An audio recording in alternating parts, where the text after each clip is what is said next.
Snakes in the rats in the cops, so I gotta hide it. All on my top, put all of my dick in the stomach, I give it a Heimlich. Really was broke, I come from the bottom of New York, now I need the finest. All of my bitches, they be the finest. All of my diamonds, they be the finest. All of my fabrics, they be the finest. Put on the ladder and came at Skivey. All of these VVs, now they blind. Know my persona, really enticing. Bet on that pussy, just like I'm Tyson. Hit on that pussy, just like it's lightning. Back to that money, I'm not dying. I got a touch for the money like Midas. Out to my hood, I try to unite it. I know the feds, they wanna indict it. Gun in my leg, I come invited. Run over drip, them boys I'm biting. She love with me, got her excited. She like that nigga, no stones on my eyes. And I got a touch for the money like Midas. Out to my hood, I try to unite it. I'm on the block with the snakes and the rats and the cops, so I gotta hide it. All on my top, put all of my dick in the stomach, I give it a Heimlich. Really was broke, I come from the bottom of New York, now I need the finest. All of my bitches, they be the finest. All of my diamonds, they be the finest. All of my fabrics, they be the finest. Put on the ladder and came back Skivey. All these VVs, now they blind. Know my persona, really enticing. Bought on that pussy, just like I'm Tyson. Hit on that pussy, just like I'm lightning. Rest of that money, I'm not dying. I got a touch for the money like Midas. I got a touch for the money like Midas. I got a touch for that money like Midas. All of my bitches, they be the finest. All of my diamonds, they be the finest. All of my fabrics, they be the finest. They be the finest.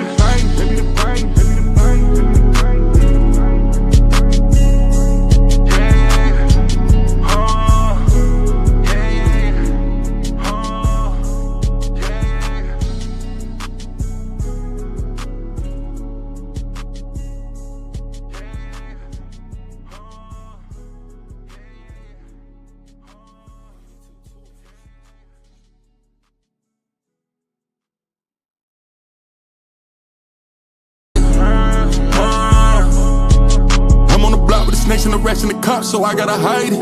All on my top, put all of my dick in the stomach, I give it a Heimlich. Really was broke, I come from the bottom of the yacht, now I need the finest.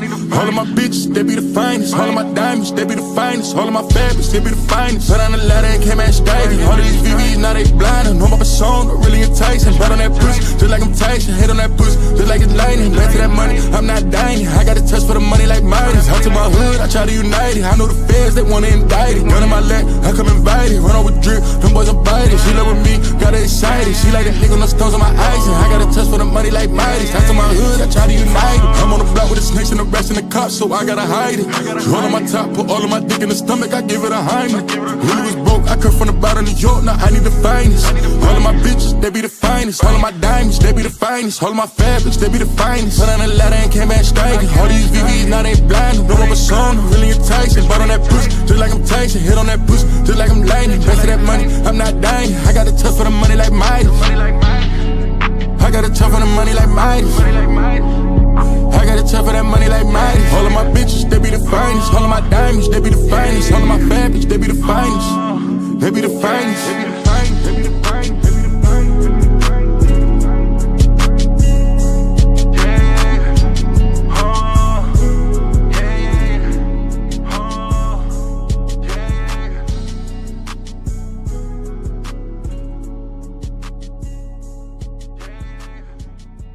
Make sure y'all go get some of that BAP clothing. That's bapclothing.store. The link to that is in the chat. Make sure y'all go check out some of that Big Aboriginal Power clothing. Shout out to everybody that's in the building, man. It's your brother Aboriginal Power, man. Y'all already know the vibes, man.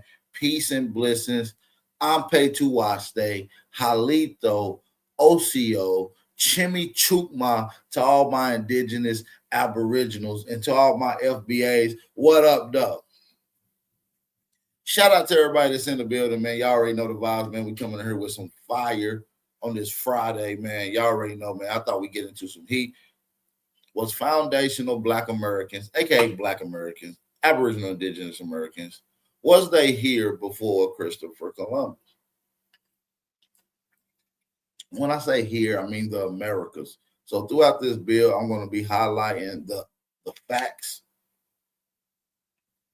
throughout history that has been highlighted, illustrated, and documented from North, South, and Central America, highlighting that the Negro presence was in abundance here in America. All right, so if y'all ready to get into today's show, drop a fire emoji in the chat. Let me know that y'all can hear me loud and clear. Salute to everybody that's in the building. It's only right now. Shout out the family that's listening in to me. Definitely appreciate the family listening in to me. Shout out to you guys. I do appreciate you. I also want to take a shout out to the family that took their time out to get active and shout me out in the chat.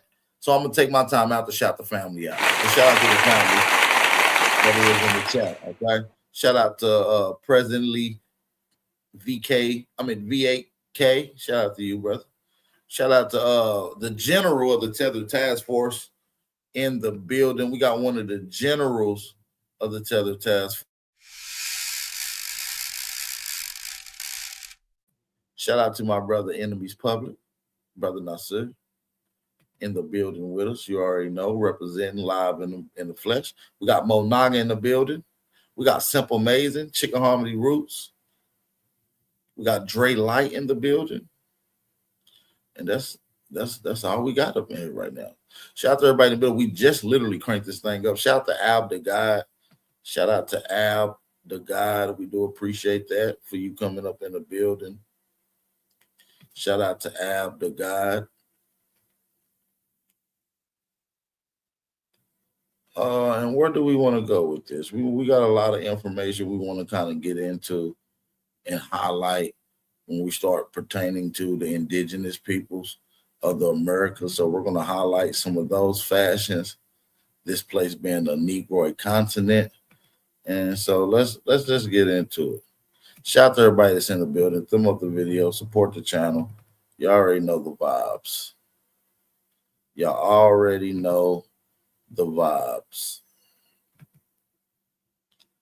All right, man. If y'all ready to get into it, I see everybody in the building. Got the fire emojis in here. All right, I see the squad. Let's get right into it. I don't want to hold y'all up any longer. Let's go. Keys on the track, on the track, on the track, on the track, on the track.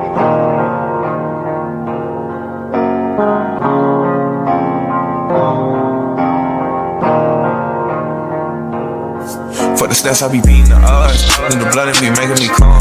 Ride the turbine just like I'm Saddam. I'ma blow it just like I'm a bomb. I'ma leave it. Yo. So what we got right here, America is a Negro continent.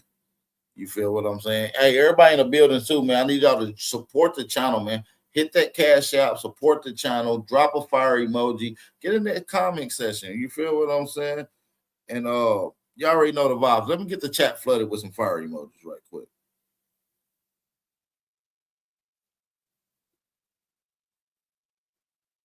Let me get the chat flooded with some fire emojis, man. Let that silence just bleed through. And let's get right into it, though, family. So America is a Negro continent, okay? And a lot of people don't want y'all to know that. Under a lot of history, hidden, and misconceptions, they are trying to erase that. A quote from Carlos Charvo Marquez, who was an ethnologist, a botanist, also a military general and a historian. This is a quote from him directly. The Negro type is seen in the most ancient Mexican sculptures. The Negroes figure frequently in the most remote traditions of some of the American pueblos.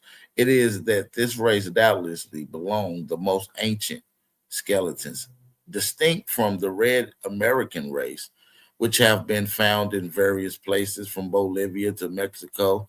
It is likely that we repeat America was a Negro continent. And that's a quote from, like I said, Carlos Charvo Marquez. And he was a botanist and an ethnologist from the year 1930, is I guess his ending date of being on this earth. And so the archaeological data, the references.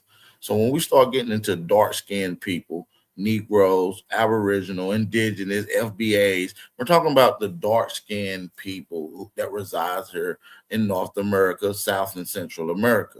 So a dark-skinned person of any origin in early U.S. usually in reference to American Indians. So this is talking about the word indigent or niggers.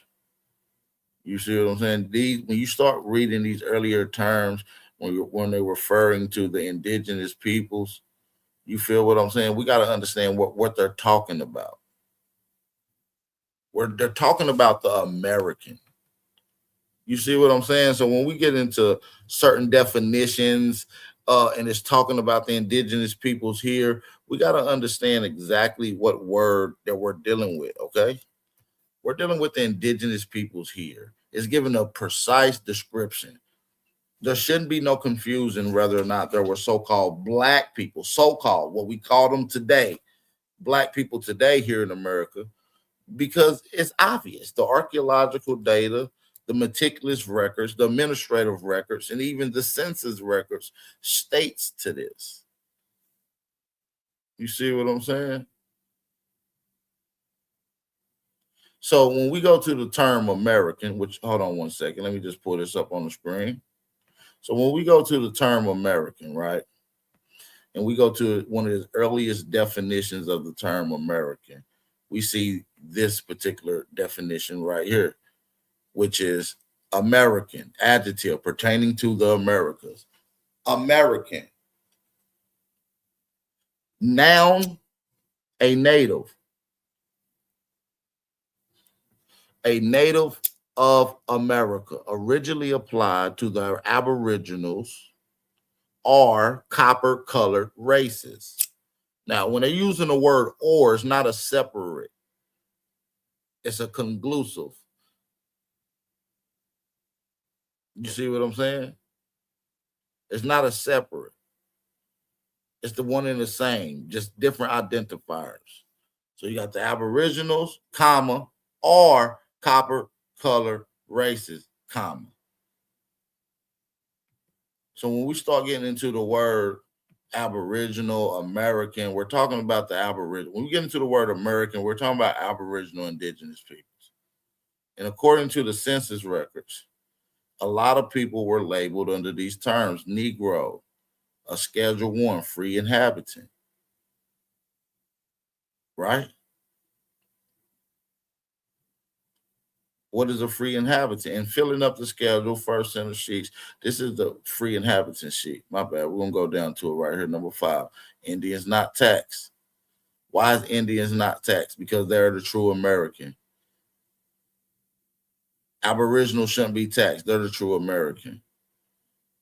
Copper-colored people shouldn't be taxed because they're the true American. American definition, once again, copper color races originally applied to Europeans. When we look at copper, there's different shades of copper. And I'm pretty sure we can find family members within your immediate family come from your same grandma, possibly same grandpa, with various different shades of copper that we're now seeing illustrated right here on this image.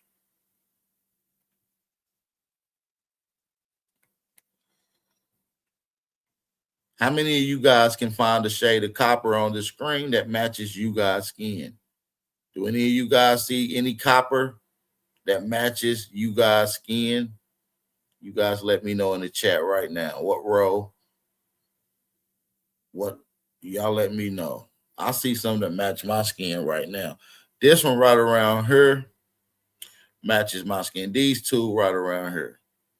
In the winter, I'll probably go to a little lighter color like that. You know, but these are the various different colorations of copper.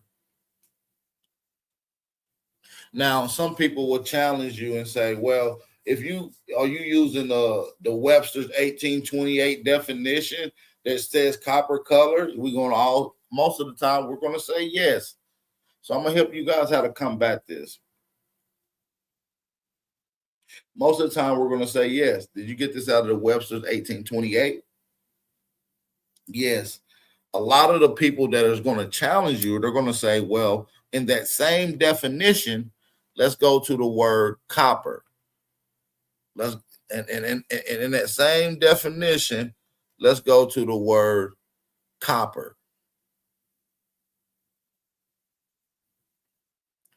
Let's go to the word copper, because they're going to try to say, well, that means that you was the red man. You was the you're not talking about black people. Let's read. This is what they always do. They'll go to the word copper, supposed to be so-called from Cyprus and Isles in the Mediterranean. Opinion probable. As the Greeks called it, cypherin, brass cypherin. In this case, copper was originally an adjective, a metal of a pale red. Now listen, a pale red color, not a dark red, a pale red, a tinge of yellow next to gold. Okay, so we're talking about a pale red, meaning not a lot of red, and a tinge of yellow. Now, when we look at so-called Black Americans, Aboriginal, Indigenous Americans, we do have dark brown, copper colored skin, but there's something that's called undertones.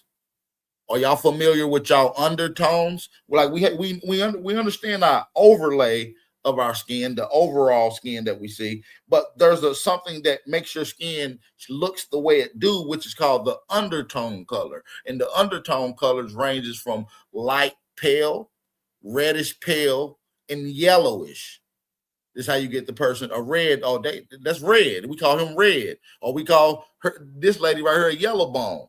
These are the undertones that apply to this copper colored skin. So when you see them try to go to this word, when we go to the word American and we break down where it says copper colored people, right?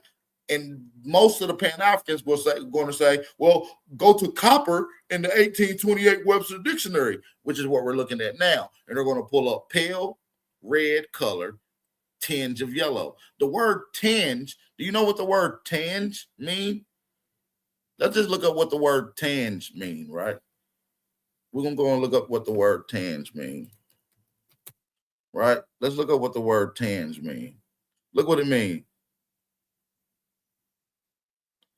Participle, passive, imbued, impregnated with a small proportion of something foreign. Look, a small proportion of something foreign. So when it says that they had a tinge of yellow, that means just a small little bit of yellow, that little bit of undertone that comes through, family.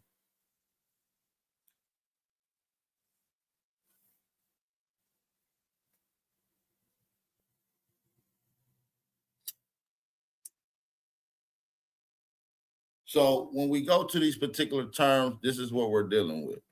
These people oftentimes will try to use that slick maneuver to try to manipulate the masses by saying that no, copper 1828 means that it's red and yellow. No, it said pale red, which is similar to here, with a tinge of yellow, which is similar to what you see right here. But overall, various different colors of brown, ranging from brown, dark brown, reddish brown, and red brown, because red is technically considered a brown as well.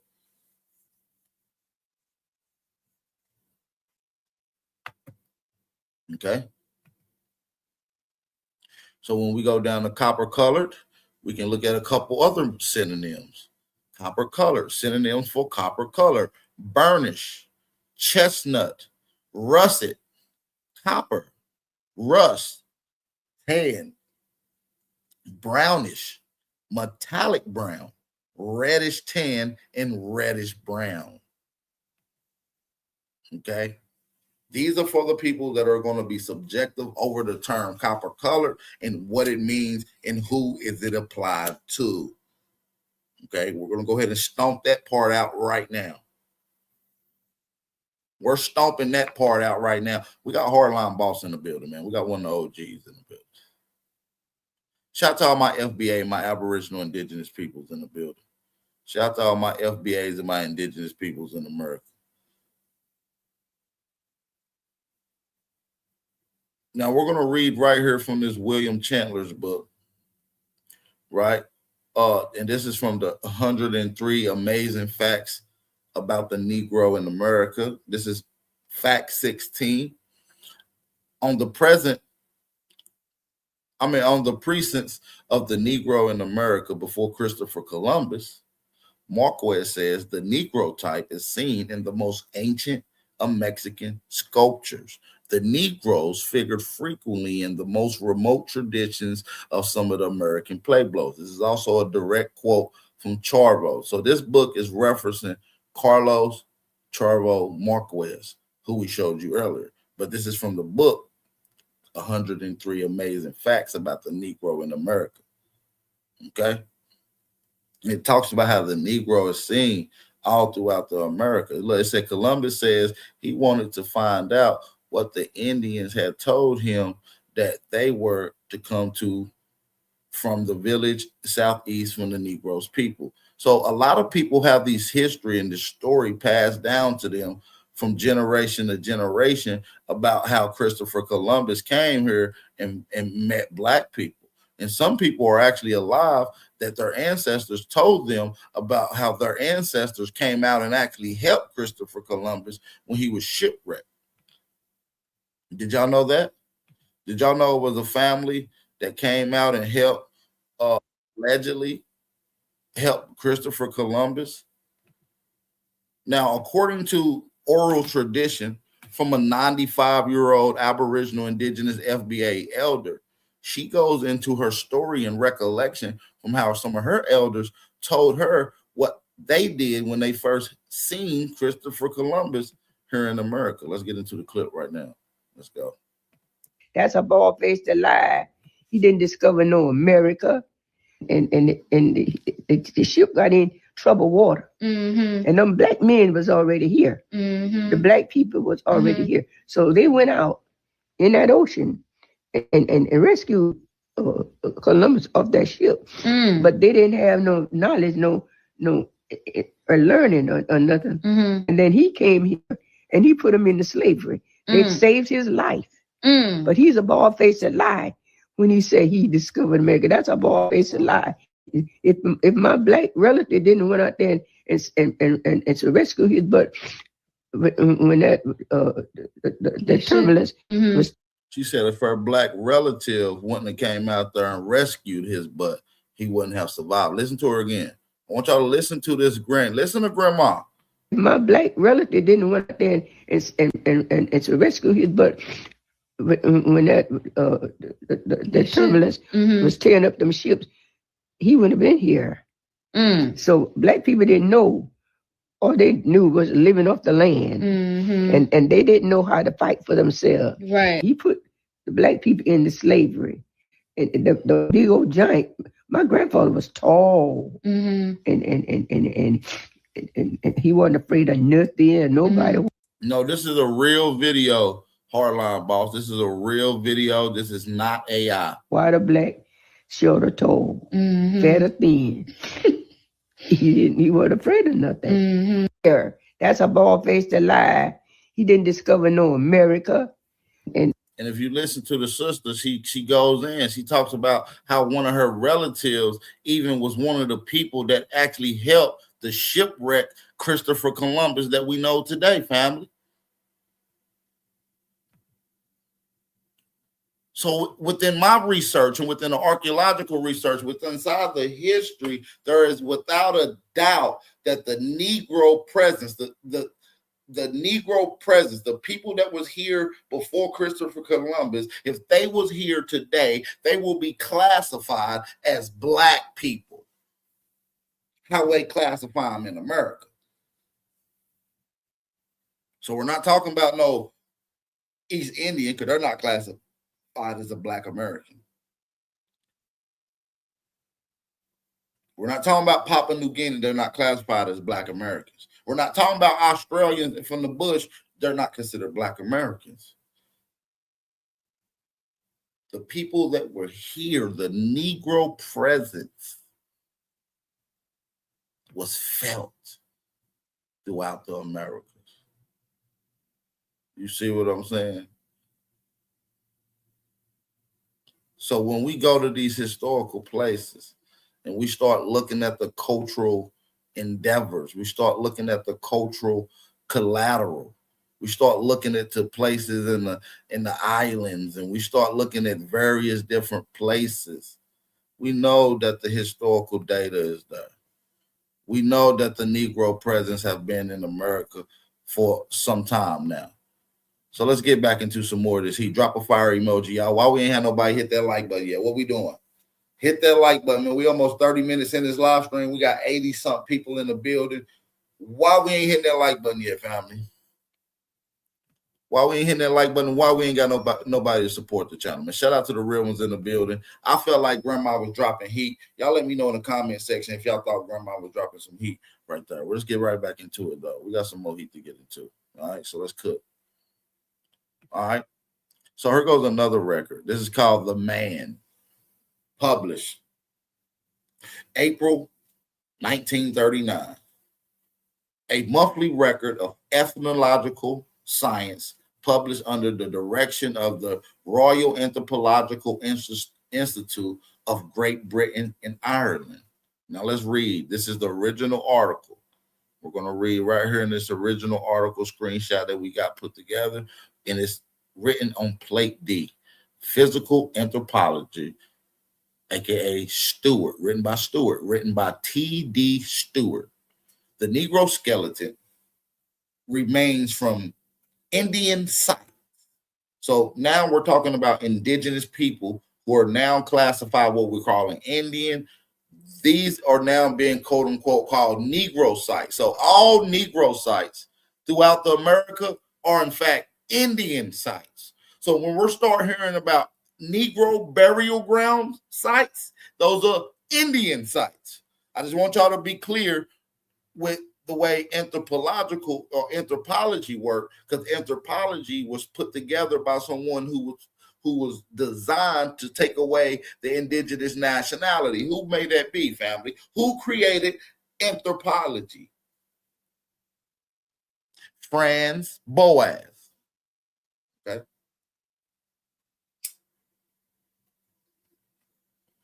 Franz Boas. So we got to take that with a grain of salt. It said, listen, it said the recent paper in this journal by Buxton Trevor and Julian Mann, 1938 through 47, implies that a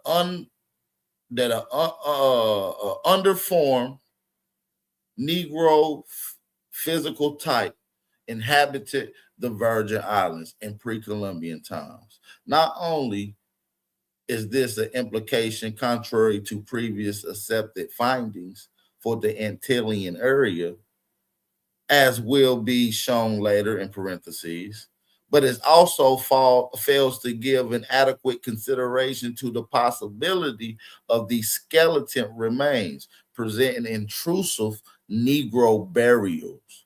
The mere presence of skeletons in the sand or a shell mound of Indian origin, lacking careful stratigraphic records, is not certain evidence of primary association with an accompanying artifacts. Moreover, I venture to say that few physical anthropologists familiar with the American Indian schools would mistake Indians, those illustrated by Buxton Trevor and Julian. Indeed, the most physical anthropologists will probably be less conservative and say Negro instead of Negroid. They would say Negro instead of Negroid. Let's take a look at some of these specimens that was found in these islands in the West Indies. These are a couple of the skeletons that was found in the West Indies family. Franz Boas.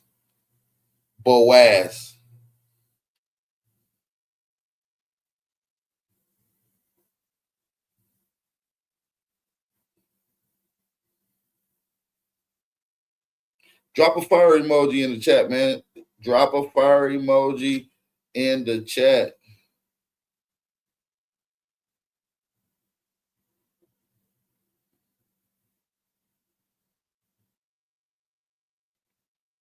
Shout out to everybody that's in the building. But yeah, these are the specimens that was just now mentioned in this article when it's talking about the man. They found a couple human remains in the West Indies. Here go a couple of those remains right here. 2 skeletons from the West Indies, male Negro from the Barbados, British West Indies. So this is what we're talking about.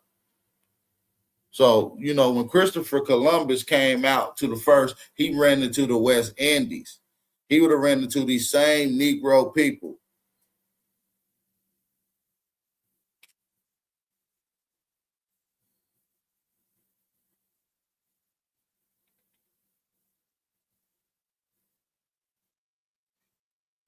You feel what I'm saying? So the argument is, was there black people here or so-called Negro, people that would be considered black people today here before Christopher Columbus, aka Foundation of Black American, Aboriginal, Indigenous American? You feel what I'm saying? So I want to ask the family right quick.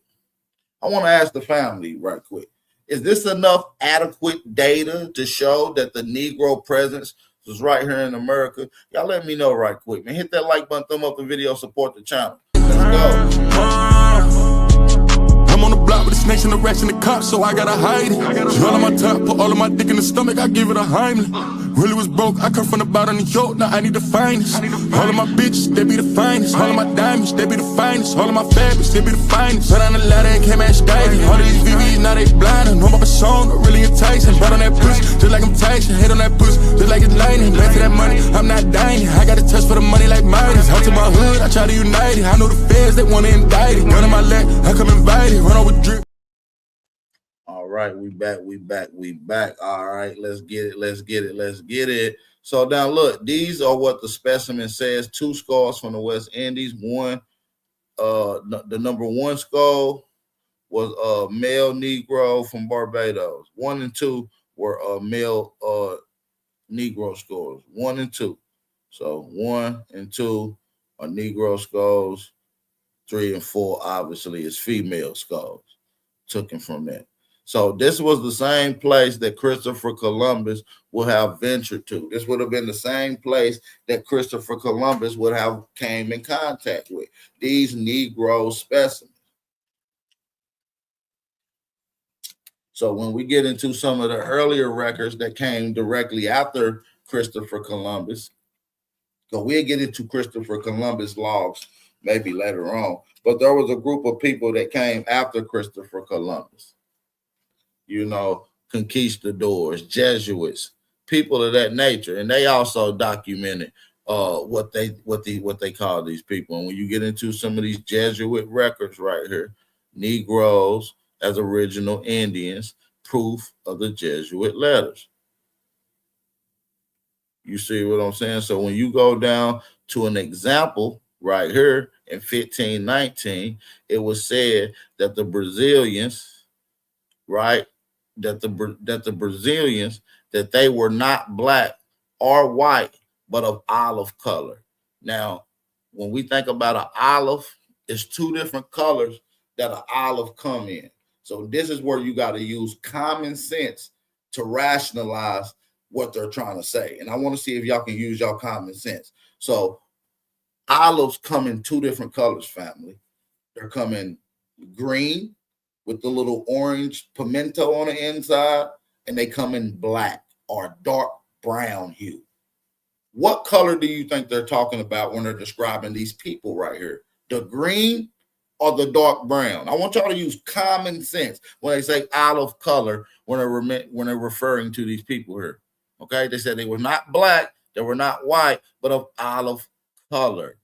But the same writer remarked that the Brazilian canoemen that he saw were so black that they could not have been mistaken for sailors. So what he's saying is that the first group of people he saw were really dark brown.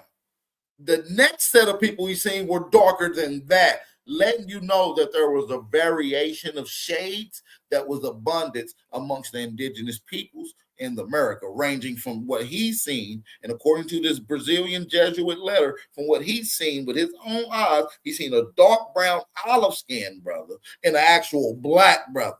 You understand me? Ranging from two different variations. This is also more facts that there were people here before Christopher Columbus. Now listen, the author also continues to his appearance of the indigenous natives in the North America from the Jesuit letters. So now let's get into North America. So now in 1524, in the Carolina coast, pretty much North and South Carolina, part of Virginia, some of Tennessee at that particular time. All right. So in 1524, the Carolina coast, people were said to be of dark color, not much unlike the Ethiopian. Now, this is clear. Now, when we go to Ethiopian history, right? Now, let's go to Ethiopia in 1720. Do you know what an Ethiopian looked like in 1720, family? Do you know what an Ethiopian looked like in 1890? They don't look like the lighter-skinned Ethiopians that you see today, okay? I want y'all to go stop what you're doing and look at an Ethiopian in 1989. You understand what I'm saying? So we're not talking about the same type of people.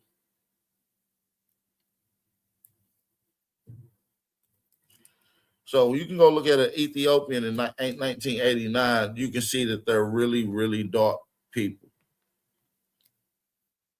You see what I'm saying? Especially at that particular time before a lot of the whitewashing came into place. You can obviously see the images. We can go straight to some of the images that they have from Library of Congress, all different other collector artifacts and photos. They have Ethiopian people in Ethiopia in the late 1800s. As a matter of fact, they got a photo of them in like 1889, like a drawing. So when you go and look up Ethiopians in 1989, they're not them weird big head people that you see that kind of look like Somalians. Matter of fact, let me show y'all an image of what an Ethiopian looked like in 1989, family. This just to give y'all a visual. Do any of these people look like it could be one of y'all little cousins? This is why they referring to you. They said they was dark skinned, not unlike the Ethiopian. They were dark skinned, not unlike the Ethiopian.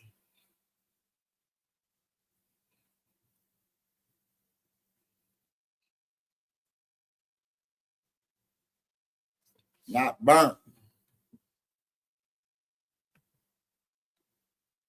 So when they're referring to the peoples in the Carolinas, not only is they showing you in 1524, there was a strong presence of the Negro race already in America, and in particular 1524 in the Carolinas. Now listen, the term Negro and Indios, which is what a lot of my brothers like to go by, the term Indios is what later on the English translated into Indian, right? Obviously, the term Negro translated into English to mean black, which is how you get the term Indian and black being synonymous. When you get Walter Plecker creating the Racial Integrity Act, why you think Indians was created and turned into those particular categories. That's a whole nother story. But listen, the term Negro and Indios were used interchangeably to describe the natives in the journal written by the Jesuits, the early missionaries who could not have possibly been referring to Africans, because they had already been to Africa and they had already had a term directly describing Africans. So the same people who wrote this letter describing the Negroes and the Indians here and the indigenous peoples here also was in Africa previously, meaning before they made it to the Americas. So they have quite a very clear understanding of what the Africans look like, and they even have a clear understanding of terminology that they refer to the African by. Okay, so we're just pointing out the fact that the Negro presence was here in America before Christopher Columbus. Okay.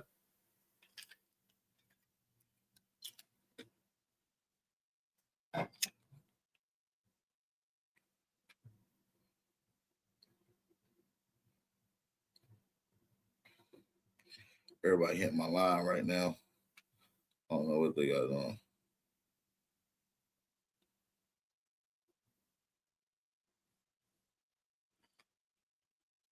Hold on one second. Somebody at my door. Hold on one second.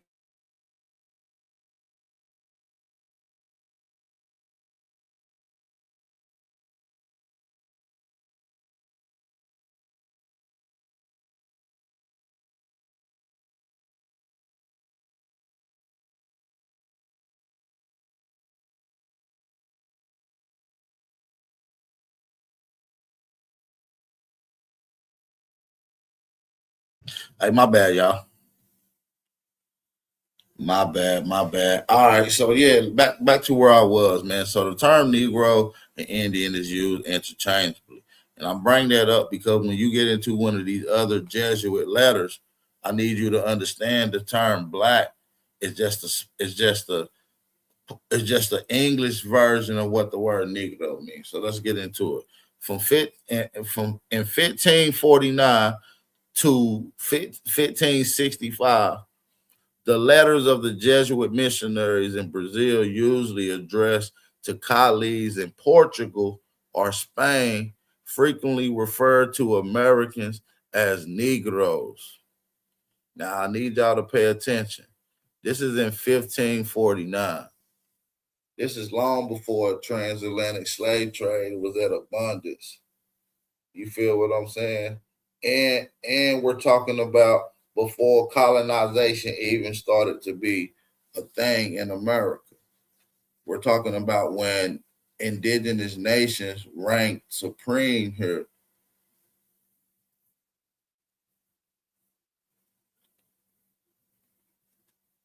You feel what I'm saying? They rank supreme here. So at this particular time, this is all you're going to see. They see the presence, they see the dominance, they see the culture, they see the customs, they see the government, they see the respect, the manners, the principalities, the spiritual systems. They see codes, they see education systems, they see politeness.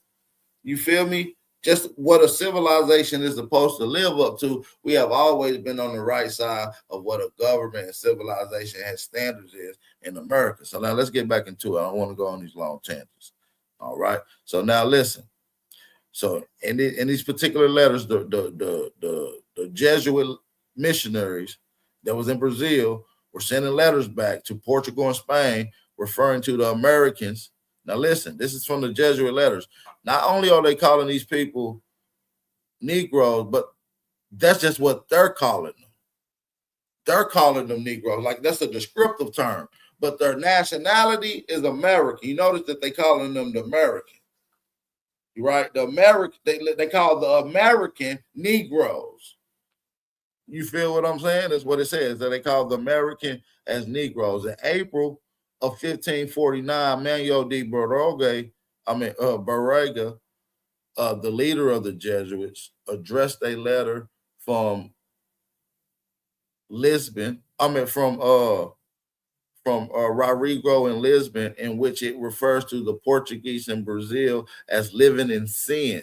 Now, listen, so the other Jesuits are sending letters back home talking about some of the other Jesuits that's living there and how they talking about they living in sin. Now, by the way, they came over here under some religious quest. The Jesuit came over here under the doctrine of discovery, which is all part of the apocalyptic authorities. So they under here over some religious shit. So he like they living in sin because they have many Negroes. So now he's snitching on the Portuguese and Jesuits, talking about they not fucking with the women that we brought. They only fucking with the Negroes. They only got Negroes women. You feel what I'm saying? Look, that's what it said, the Negroes. And for those that don't know, the term Negroes means women. So now listen, it said they are living in sin because they're having many Negroes and lots of children by the said black woman. So the term Negroes is a synonymous term for a dark-skinned woman, aka a black woman. Thus, the Jesuits' father called the American woman living with Portuguese men Negroes, which is a term, according to Liet, it could not have been denoted to people from Africa because in 1549 there were few or no African women in Baja. Nonetheless, Noriega uses the word Indio interchangeable when he's using the term Negro. Now, listen, when Africans in the Jesuit letters, because I told you they was in Africa before they even came to America, and they documented what they called them. So when they was referring to the Africans in Africa in the Jesuit letters, they referred to them as Negroes de Guinea. That's that Negroes de Guinea. Negroes of the land, blacks of the land. They was calling us Negroes de Terra, right? Negroes of the land of America. Negroes de Terra, Negroes de Indios. So this is showing a unique distinction between the other Negroes while also validating that Negroes of a different genetic type was already in America. They was already in America. How y'all feel about that, man? Y'all like what we seeing right now? It's just some shit. We just cooking up. Y'all drop some fire emoji and let me know if y'all like what y'all see.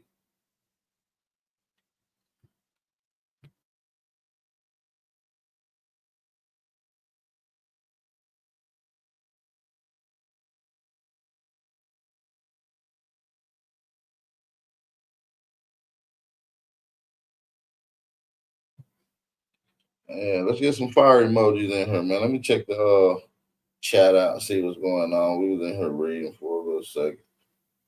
Let's get a few people to support the channel, man. Y'all need to support the channel, man. We're here cooking. Shout out to everybody that's in here. Negro, Avenue Day 777.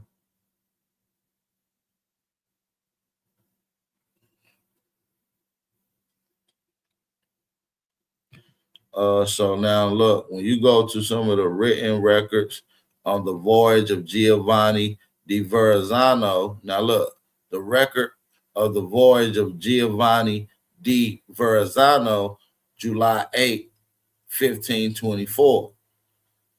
Now look, in this letter to France, right, King of France, right, explorer Giovanni di Verrazzano described the absolute freedom of the Native Americans, aka the indigenous people. He encountered, right? Now listen, it said by this he meant by their societies he characterized by the pitiable state of ignorance in the of either religion or laws. So he was saying they ain't know nothing about none of their laws. They ain't know nothing about none of their religions. They was ignorant of their religion. They didn't know nothing about none of their religion.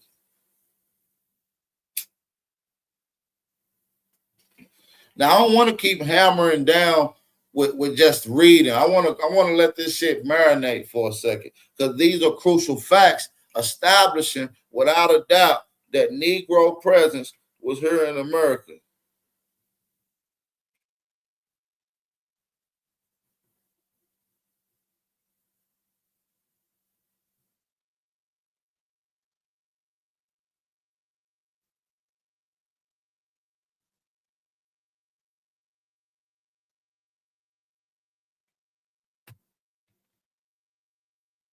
Who we got up in the building? Really, we got Darius McNair, Simple Maze, and Simply. Hey, we got the ladies in the building, man. Turn up one time, man. We got Smoke Signal in the building. We got an up and coming debate. I do want to highlight and take some time to shed some light on the up and coming debate, which is happening in less than 5 days. Maybe we can get a face off. When can we get a face off with Smoke and Wolf, and then we'll get the officials face off? Matter of fact, should we do just 2 face offs tomorrow? Big Dog Philly OG and Superman, and then do Brown Wolf and Smoke Signal face off, the double face off.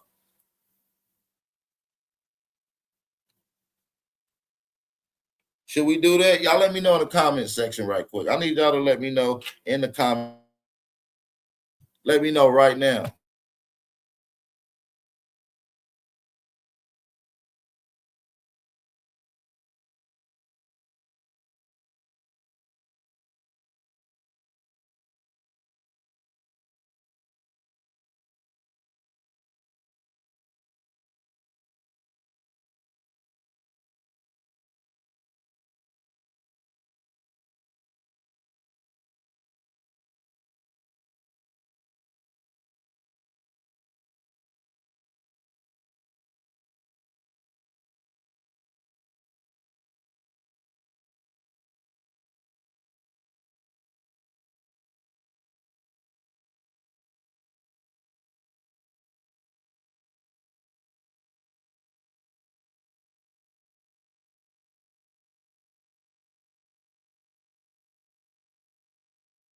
My bad, y'all. I forgot to share my live stream on my other social medias and shit, man. I'm waiting on y'all to drop them fire emojis, man. Let's get some people to share this around. But listen, man, I just want to let it marinate right quick. All right, one-on-one face-offs, it might become a lot. All right, I think we need to do Smoke and Wolf face-off tomorrow, and then we'll do Superman and Big Dog Sunday. We'll do them Sunday.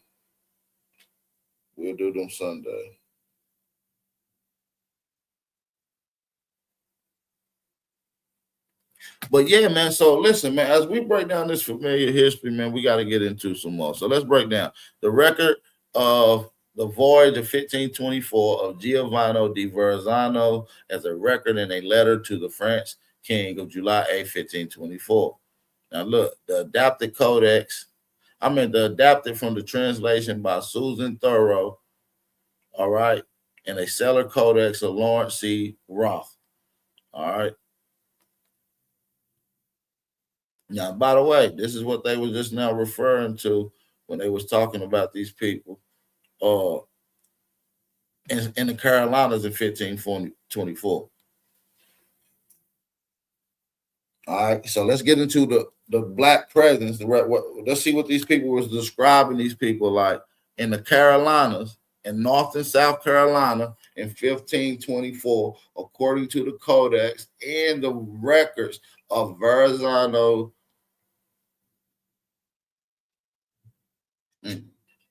My bad, y'all. Hey, man, I'm in here hitting this water, man. My mouth dry. All right. Let's get into it.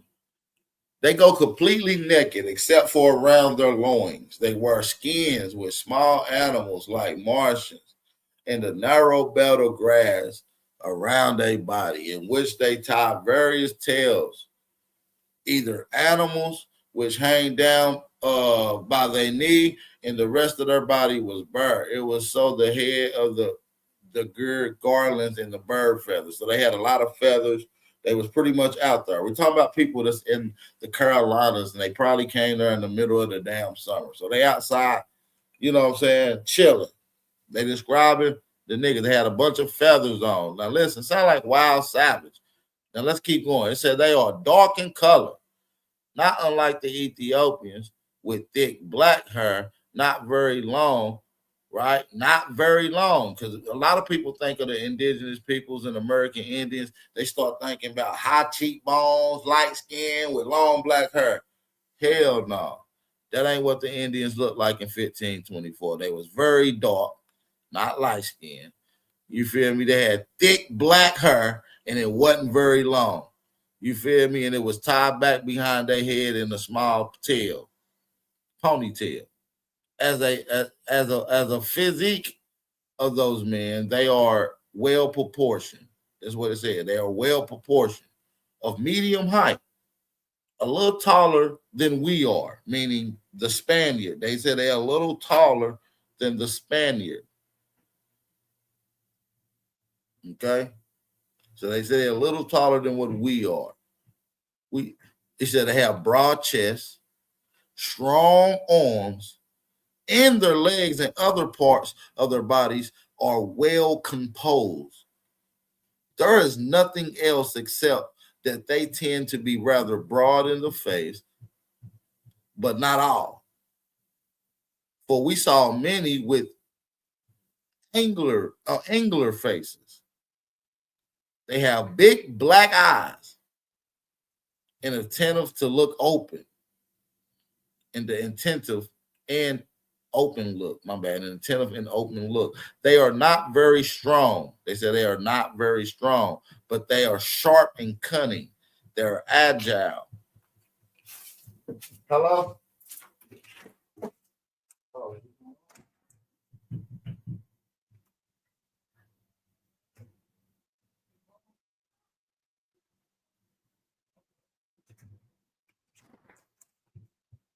Oh, my bad, y'all. Yeah, kids drive me nuts. Where was I at? Y'all get what the hell they say. He said they was agile and swift runners. Look, agile and swift run. Sound like some damn running back. Said they were sharp, cunning, or agile and swift runners. From what we could tell from observation in the last two respects, they resembled the Oriental, particularly those from, I forget the particular area, but they're talking about where the Negritos is. They trying to refer, they said they look more like Negritos. So if you want to know what they're talking about the Java people. They talking about the people of North Central Island. Because you know the Java people is on the same island coast of Centralese Island. They on South Centralese Island. And then you got the remote tribe that's in North Centralese Island. These are the Asians that they referred them to. Just to give y'all a reference. Just to give y'all a reference to who they referring you to.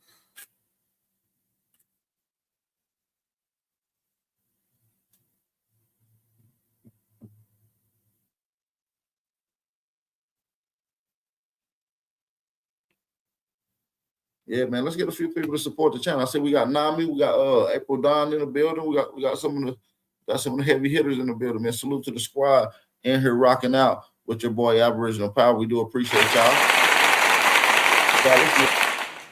In the building, fellas. Shout out to y'all too. I do appreciate y'all, man. Hit up everybody in the building, hit that like button, drop a fire emoji. Let's keep going. So now when we get into the Carolinas even more, this is another misconception that they like to think that the so-called black people in America are in fact African slaves, when in fact they are the indigenous peoples, like we referring to. They are the blacks, they are the Negroes, they are the Indios. Then they like to say that they were slaves. No, these people weren't African slaves in the Carolina. As a matter of fact, the first slaves in Carolina, according to this book reference, White Servitude,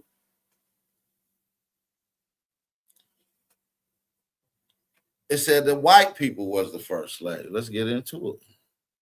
According to this story, white slaves that were here in North Carolina were the first slaves that were here in North Carolina were white people, and their masters were Indians.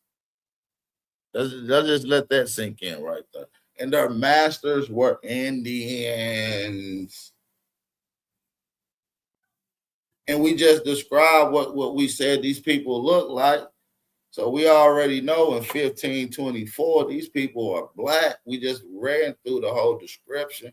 So we know that black, Negro, Indios people, Indians were owning white slaves in North Carolina. They were the first slaves.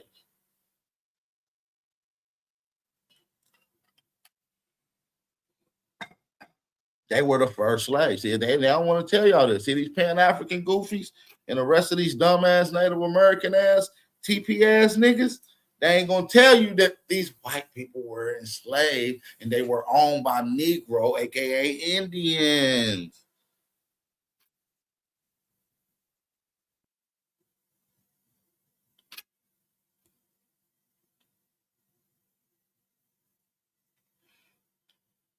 Okay, let's go down and look for some more. We ain't gonna go through too much, but look, to be sold on a board, the ship. Look who they talking about, Negroes, but look who they dress like. Look who the Negroes is dressed like, though. The Negroes ain't dressed like no runaway slaves. These Negroes wasn't for sale. See, that's what y'all got to understand. The Negro wasn't for sale. His work was for sale. His craftsmanship was for sale. These people were planters. They were known to sell large quantities of burros of tobacco. These are tobacco hustlers. So when we go to more evidence that the Negro presence was obviously here in Americas before 1492, before Christopher Columbus, we're going to go through some more meticulous records right here. Now, this is a good book. I have the book that they're referring to. It's called Unexpected Faces in Ancient America. If you guys like that book, if y'all want that book, let's get 50 comments and let's get 200 likes. I'll drop it in the comment section of this video. All right. And it's a fire ass book, by the way.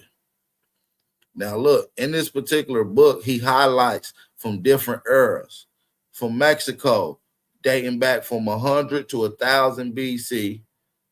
You feel me? Mr. Wathamanu, the archaeologist, in 1969 found these artifacts, and the date of these artifacts range. Of this first one right here is dating back between 100 to 1000 years old, and it's showing a Negro. He's saying it's obvious a Negro. In Mexico in 1975, Wathamanu went there and found more artifacts, and those artifacts was dating from 400 BC to 100 AD.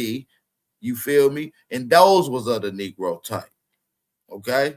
Now, Wathamanu also in 1969, when he found the first one, he found some other ones that was dating back between 300 AD to 700 AD in Veracruz, Mexico, and that is the one on the end on the right that also shows a Negro specimen. So, you know, artifacts of the time frame in the general area that the peoples was in also illustrate that those people were Negro. Now, if I take you to Mexico in Veracruz right now today, do you know what those people look like?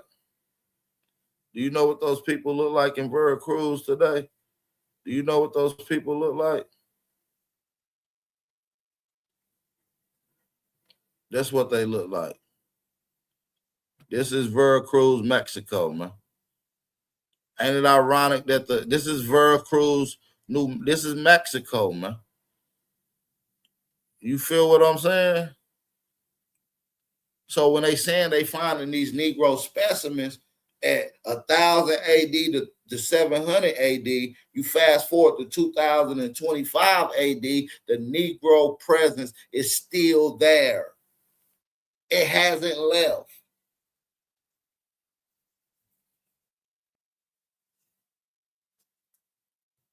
You feel what I'm saying, y'all? So when we start getting into these particular conversations and we start looking at the era that our peoples was there, you're going to start finding shit like Luzia woman. Now, we know Luzia woman is one of the oldest specimens found in America, right? And her bones date back to around 11 to 12,000 years old. And according to anthropologists and craniologists, this lady would be a Negro. I mean, they said she would be a Negroid, but we already know that scientists, most of the time, when referring to a group of people as an ethnic procedure, and according to the reconstruction, this is the Negro face. We talking about a Negro. You feel what I'm saying? So we just showed y'all Negroes in America, in North America, in the Carolinas in 1524. We done showed y'all various different Negroes ranging from 11,000 to 700 AD in Mexico. Now I'm going to show you some shit in South America just to go and take the cake. Now look, when you look at these images right here, these people would be considered Black Americans today if they was to be able to be fast forward through some type of damn time traveling machine and land up right here today. They would be considered Black folk, man. They would be considered Black folk, man. I need y'all to understand that, man. I need y'all to really, truly get what I'm trying to say, gang.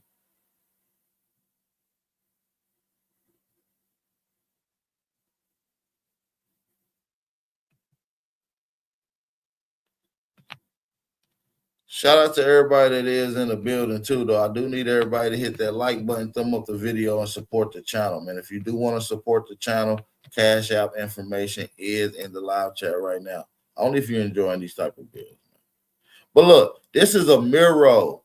This is a mural painted by indigenous peoples during the time frame depicting a day in the life activity of a special ceremonial festival that obviously was of some support and of some important significance to the fact that they even illustrated it on this particular mural. Now look, if you look at these images, now look, you see how these people dress on these images? These are on the damn pyramids. This is inside the ancient temples in Central and South America. This ain't no cartoon. These people drew this themselves. This is a real depiction of the people that lived and occupied this particular temple on the daily. They drew the people that occupied it on the inside. You think that these are just random people on the inside of the temple that had nothing to do with the goddamn temple? These are the people that created and occupied it.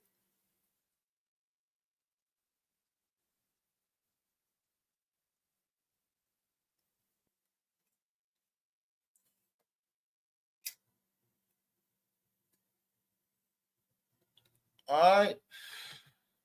So now when we go to these images, you can see them. Look at them. Look at the ladies dressed up with the robe and the hair feathers and the hats and shit. That looks similar to how our peoples look. Look at them. Look at the ladies. Look at the brother. He doing the titty check. Everybody got, all men that be around women, they all do a titty check. This is normal. Don't look at it as anything disgusting. This is normal. And they lined up for it. He's a player.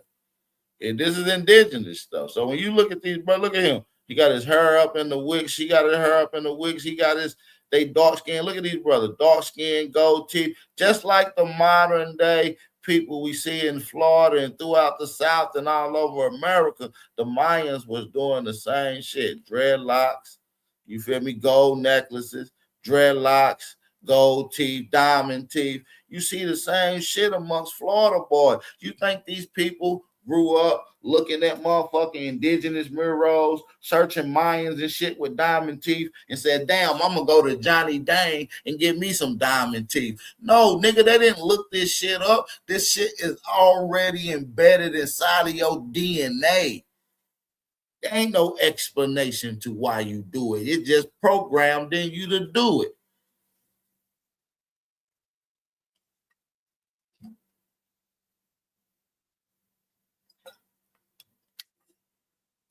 Somebody said, man, them some Africans. I'm going to drop the link and have y'all come prove to me that they some Africans. Y'all ain't just going to talk.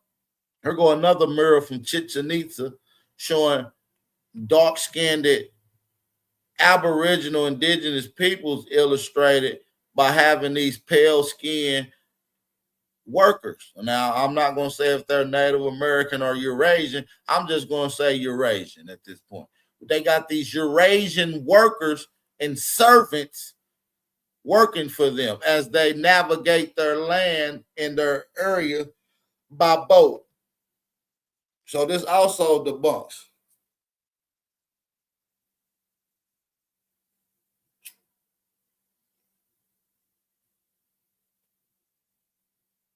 These are from Chichen Itza. This is from Chichen Itza. You can go and get up these images from Ann Extell Morrison's work. This ain't no Facebook shit, nigga. I'm the real deal around here. You can go and look up this work from Ann Extell Morrison's work as an anthropologist at Chichen Itza. These go back 700 AD. The oldest documented version of a foreign here go back to about 1000 AD. And you see these people living life. These people are working in the fields, carrying sacks of shit on their back, man. While the noble woman and men sit in their house and get chauffeured around, man. We're talking about true Negro presence in America dominating long before Christopher Columbus. And this is the primary source. This comes directly from the indigenous peoples themselves, written and described and illustrated in a mural form at 700 AD.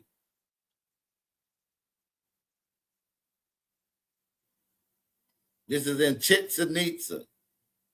Go and look it up. See? We're going to drop the link. We need some answers. So when you go and look up images like this, right, and you see this young girl, and you see her, looking shiny with her head wrap on, and them baby hair and them edges out. You think she went and looked up a Mesoamerican sculpture figurine and seen that she had her head wrapped, and you think she wanted to go mimic those people? Some shit is just embedded inside of your DNA.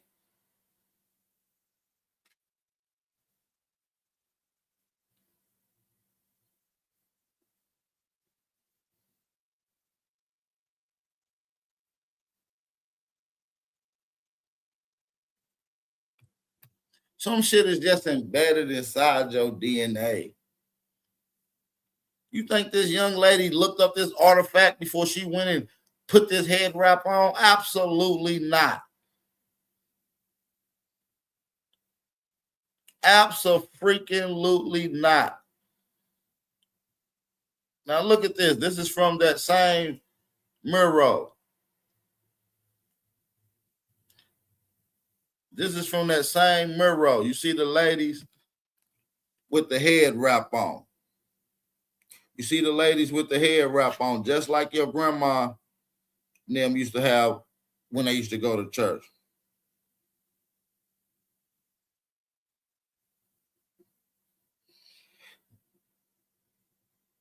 Just like your grandmama and them used to have when they used to go to church.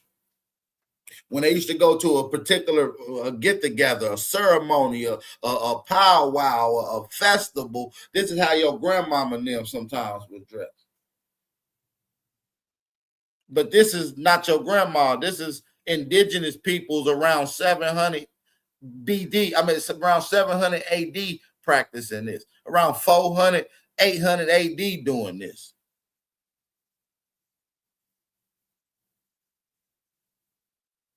Okay, but when you skip to the modern time, look just like grandma and them, your auntie and them, look like Miss Ronetta and them from across the street.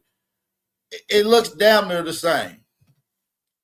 You think grandma and them went and looked up ancient mirrors before they start putting on their hats and shit like this before they went to church?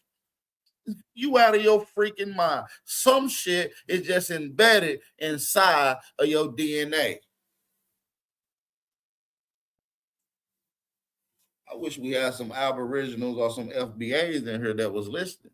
I need my foundational Black American brothers to listen to me. We just showing y'all that the indigenous presence been here, and it's not African, but it is Black.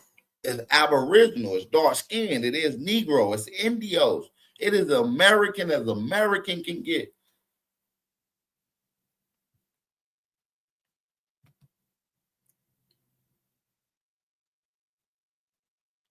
Now look, this is another mirror. This is from the Bomapop mirror. This is from the Bomapop mirror. This is from the Bomapop mirror family. And this is showing you indigenous peoples once again. Hey man, listen. We blocking all trolls right now. All moderators block all trolls and combative weedies in the chat. I give them an opportunity to hit the link when I drop that in the chat. Matter of fact, we ain't tolerating no disrespect about information because this shit is gold and you niggas not coming with no facts to debunk it. I'm not preaching. I'm teaching you stupid niggas. I'm showing you a mirror. I didn't make this. Indigenous peoples created this shit they sell. These are the damn mirrors from the ball. It's called the Bomapop mirrors. These are not mine. Indigenous peoples created this. This is what you call a primary source, nigga.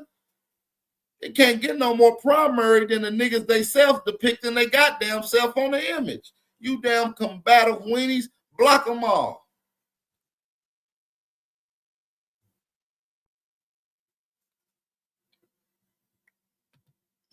Now back to what I was saying. This image showing you niggas.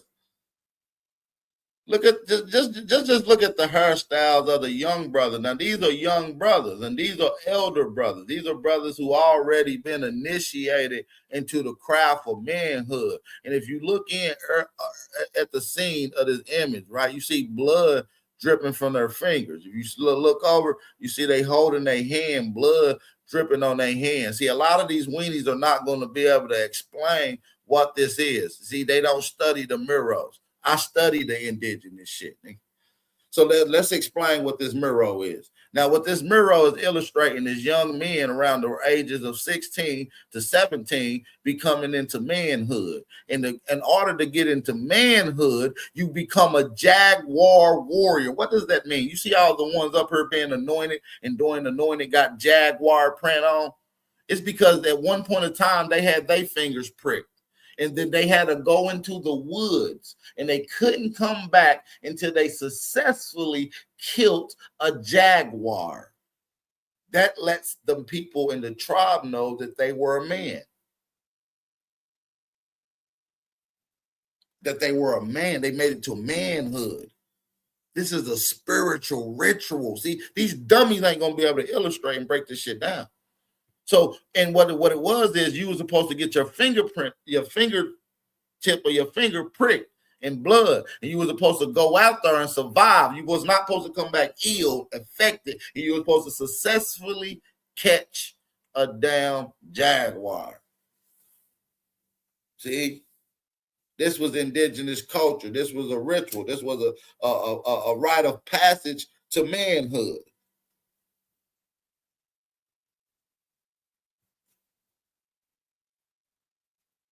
See, they're not going to tell y'all this because they don't know. They don't know what these images just show you. Let's go down to Veracruz. Let's go down to Tres Zapotes. This image is found in Tres Zapotes. It's in Veracruz. The name of this image at the Olmec site, Monument D, Monument D is labeled El Negro.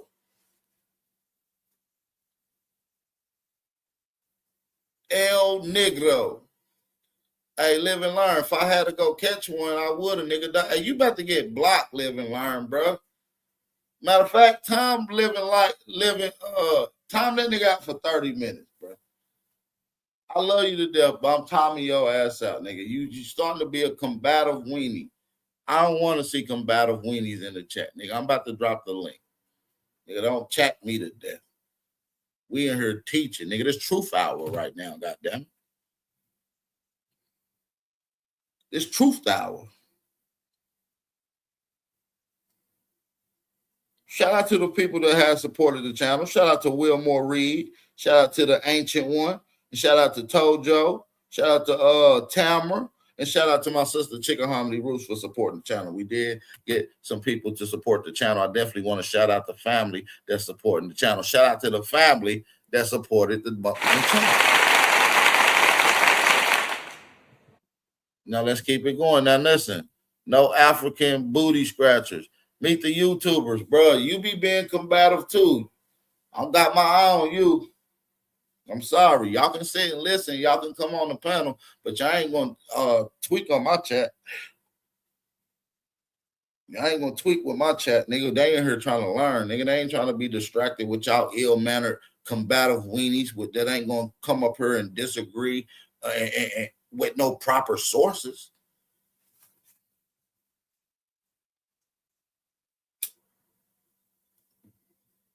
Shit. Now listen, this is a Negro face. I got a cousin that got bit by a bee one time that looked like this one time. This is the face of a Negro. As a matter of fact, it's Monument C at the OMAC site. Tres Zapotes in Veracruz. And like I said, it's called El Negro. I mean, it's self-explanatory. Excuse me, family. It's self-explanatory at this particular point. You feel what I'm saying? So when we go to it, let's read just a little bit. Let's read. It says, I didn't even read. Look, the forgotten or unknown OMAC. Tres Zapotes is located on the slopes of the Tuxtla Mountains in the state of Veracruz. It is one of the most important OMAC sites and the first to be written about. OMAC head dated circa 1600 BCE. That is 3,600 years ago. They created and carved a Negro head. Why would they go through the works? Why would they go through the strenuous procedure to carve with such beautiful illustration a Negro head 3,700 years ago?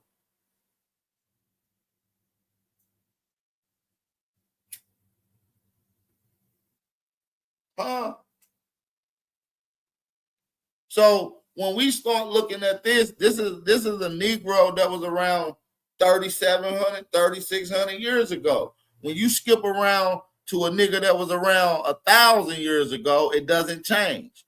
It doesn't change. Matter of fact, this image right here is from the Mendoza Codex. This is from the Mendoza Codex, family. And this is in Mexico. This is in Veracruz. This is in Tres Zapotes. This is an illustration, a primary from the indigenous peoples at the same time in the same area as that Olmec head, depicting themselves snatching up a little thing. One of these little things. And look at him. Don't he look similar to the Negro face that was carved in the same area at 3,600 years ago? This is another nigga in Mexico, another primary. You can't get around these primaries. These are primaries. These are not pictures. These are recorded illustrations. These are documented records. These shits is held at the Library of Congress of record or of record vital statistic record. Excuse me, got tongue tied a little bit. No, nigga, these are primaries. These are actually describe depictions of the indigenous peoples during the time. So this image goes back to around 1000 AD. So a nigga decided to draw himself 1,000 years ago, over 1,000 years ago, snatching up one of these little things. Now, by the way, this is in Mexico. It's ironic that the one that you see in being snatched up ain't even recognized as the original man of Mexico. It's ironic that the dude who's getting snatched up is now the face of Mexico. I would just let that sink in for a second. This little Eurasian Neanderthal, Mongoloid,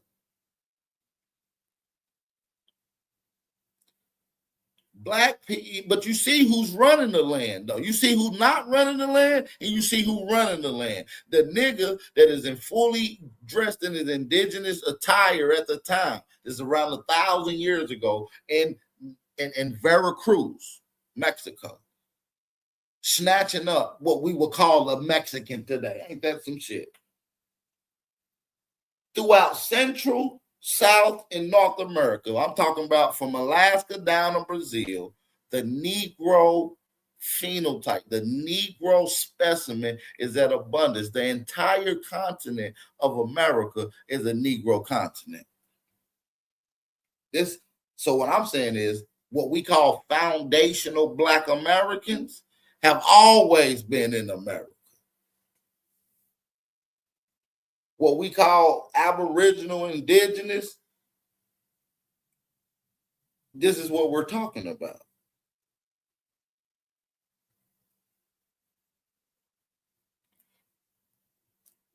I wish we had some people in here rock. Somebody said he shaking off of ice. Yeah, he holding on like he's shaking off of ice. Look at him. These are these little things. Listen, this was the original ice. We was the original ice. We didn't allow foreigners to come on our land. If we seen little Hispanics running loose in our land, we snatch them up just like you see on this image and throw them in the nearest little tube or a little boat, and his ass is sent off wherever the hell he came from. We didn't play with these little things. We looked at them like an invasive species coming on our land. We didn't even want to touch him. You notice he got gloves on. I don't even know if you notice my boy got gloves on. He didn't even want to touch this little thing. But this is in Mexico once again. Let's go to some images going back. Now, this is a reconstruction of one of the bones found here. This is one of the reconstructions from one of the bones found in America. Now, if y'all look it up, there were some bones found in Mexico by the name of Naya. So I showed you earlier Luzia woman, right? I showed y'all Luzia woman earlier. Now this is Naya. Naya dates back around 14,000 years ago. She's a little older than Luzia. And the reconstruction is the complete reconstruction of Naya's cranial findings. So they found her cranial remains and they reconstructed it to create the look of what she looked like. And this is what the reconstruction looked like. A nigga, a Negro, a foundational Black American. A foundational Black American. Now, this is not the reconstruction of the bones, but it do look like the reconstruction of the bones. The phenotype matches quite interestingly. The phenotype matches quite interestingly. You know, when you look at the phenotype, it matches quite interestingly. You feel what I'm saying?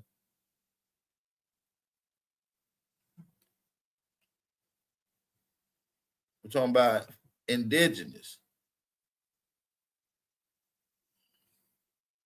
So that was some of the earlier shit. Hold on. We got some more shit we're going to get into. Hold on. Let's just go into some more. Let's just get into some more sense. Let's just get into some more shit. I'm going to drop the link too real quick for anybody that want to come in and catch Ray. I'm gonna go ahead and drop the link in the chat for anybody who want to come on.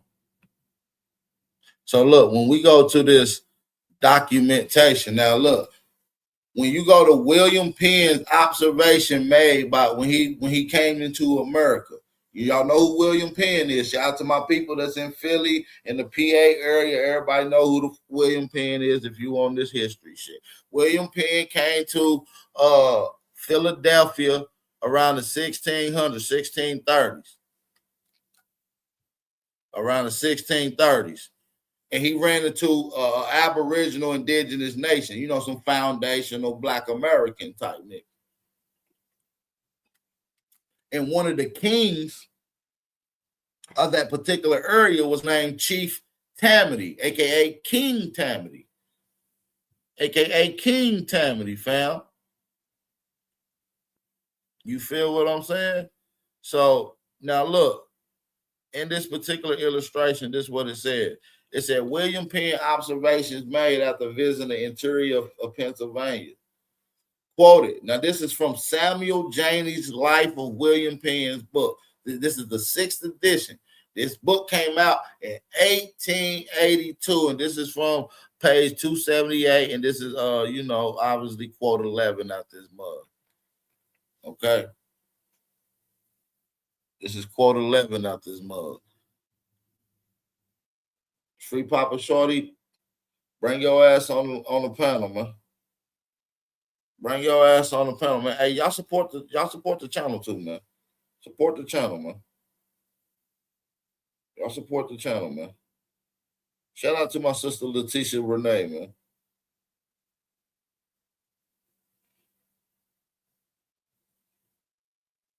Shout out. Somebody said, please shout out me and my sis Belinda. Shout out to Belinda too, man. Shout out to Belinda. Shout out to Sister Renee and shout out to Belinda too, man. Shout out to the OGs in the chat. Hey, family in the chat, can we get a shout out? Can we stop what we're doing and get a shout out to Miss Belinda and Sister Renee? They wanted a shout out. Shout out to the family. We'll shout you out, I guess. I don't got a problem with that. Appreciate that, Pop Reed. You say great build. Mr. Osborne, appreciate that. Shout out to everybody that is in the building, though. Shout out to everybody that is in the building, though.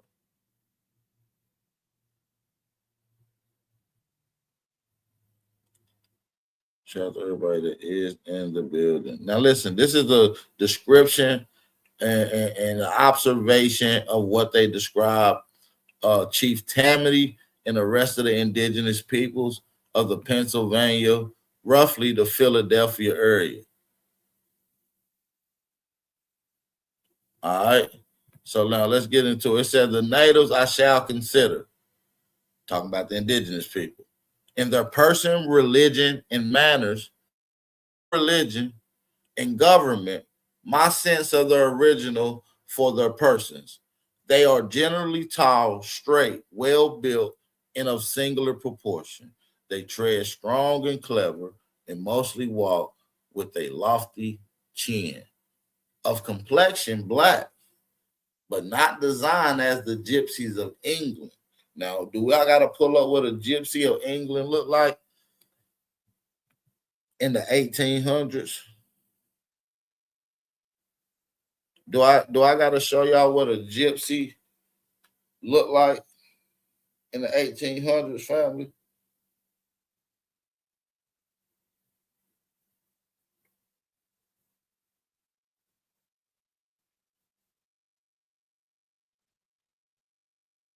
Man, listen, man, we about to get right back to it, man. I need y'all to hit that like button, man. Drop a fire emoji. Let's get a few people to support the channel. We're here cooking today. I got the link in the chat. We got a brother on here. We're going to get to it. I want to see what Shango got for me. Let's get to it. I'm on the block with the snakes and the rats and the cops, so I gotta hide it. All on my top, put all of my dick in the stomach, I give it a Heimlich. Really was broke, I come from the bottom of New York, now I need the finest. All of my bitches, they be the finest. All of my diamonds, they be the finest. All of my fabrics, they be the finest. Put on the ladder and came at Skype. All of these VVs, now they blind. I know my persona, really enticing. But on that pussy, just like I'm Tyson. Hit on that pussy, just like it's lightning. Back to that money, I'm not not dying. I got a touch for the money like Midas. Out to my hood, I try to unite it. I know the feds, they wanna indict it. Gun in my leg, I come invited. Run over drip, them boys are biting. She love with me, got her excited. She like the nigga, no stones on my eyes. And I got a touch for the money like Midas. Out to my hood, I try to unite it. I'm on the block with the snakes and the rest in the cops, so I gotta hide it. Roll on my top, put all of my dick in the stomach, I give it a Heimlich. Really was broke, I come from the bottom of New York, now I need the finest. All of my bitches, they be the finest. All of my diamonds, they be the finest. All of my fabrics, they be the finest. Put on a ladder and came back striking. All these VVs, now they blind. Blow up a song, really enticing. Bought on that push, just like I'm Tyson. Hit on that push, just like I'm lightning. Best of that money, I'm not dying. I got a touch for the money like Midas. I got a touch for the money like Midas. I got a touch for that money like Midas. All of my bitches, they be the finest. All of my diamonds, they be the finest. All of my fabrics, they be the finest. They be the finest. They be the finest. They be the finest. They be the finest. They be the finest.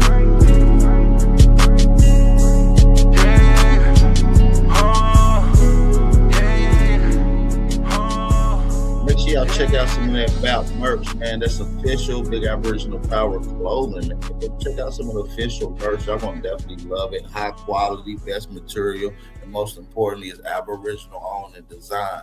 Go check out Bout Clothing.store. The link is in the chat for those that do want to shop. Get y'all some of that fly player merch, man. Y'all already know how we coming, man. Shout out to the good old peoples, man. Hey, what's going on, Shango? What's the word? Triple OG BAP, my brother cooking. Shout out to you, bro. Man, Gotta show you love. Man, this just not, man. I just thought we come out and give us something fire for on a good Friday, some good heat. We got a lot of new subscribers, fam. Within the last 2 months alone, or well, within the last 6 months alone, I've gained over 3,300 subscribers. You feel what I'm saying? So we got a lot of new faces, a lot of new ears. I want to make sure we're establishing our points and showing adequate data to our perspective and awakening and knowledge to who we are, getting into our genealogical heritage records of being indigenous. So we just like to show those things because there's a question that has been lingering for some time. Were there so-called Black people here before Christopher Columbus? And I believe I established that, yes, most certainly, without a shadow of a doubt. I think you did. I think you did an excellent job, man. Hey, everybody need to give you a round of applause, a like, and a cash out. I got more information to go. I got plenty more. I got plenty more. Okay, for sure, for sure. I ain't gonna hold you too long, OG. I just want to come on and shout you out, man. I want the people to always remember when you see a certain phenotype, you gotta have a certain genotype, and that's us. That's all I gotta say on that. You see that phenotype, it comes with a genotype. You understand? There you go. Tribe up. Hey, tribe up, rise up, wise up. Let me say that again. Tribe up, rise up, wise up. Okay? That's what we need to understand. We need to rise up. So we got to understand this shit ain't what people may think it is. This shit get deeper than what you may think it get deep as. When we start looking at indigenous peoples here over the Americas, it come with a lot of different phenotypes. You feel what I'm saying? Like I said, when I showed you Luzia woman, I showed you Naya. You know what I'm saying? Let's show you Luzia woman again for those that didn't see it. This Luzia woman. You feel me? This Luzia woman. So when you looking at her, you looking at one of the oldest Negro bones in America. She looked like one of the oldest living survivors from the Tulsa, Oklahoma thing. You remember the oldest living survivor from the Tulsa, Oklahoma thing? Let's put her side by side. See, when you see the phenotype, it comes with a genotype. Like my brother said, nigga, I'm still in that, man. That's my lingo now. I like that. When you see this certain phenotype, it comes with a genotype. This is one of the oldest surviving people from the Tulsa bombings. And on the right is one of the oldest found specimens in the Americas. Damn, we've been here. It's obvious. It's quite obvious at this particular point. You feel what I'm saying?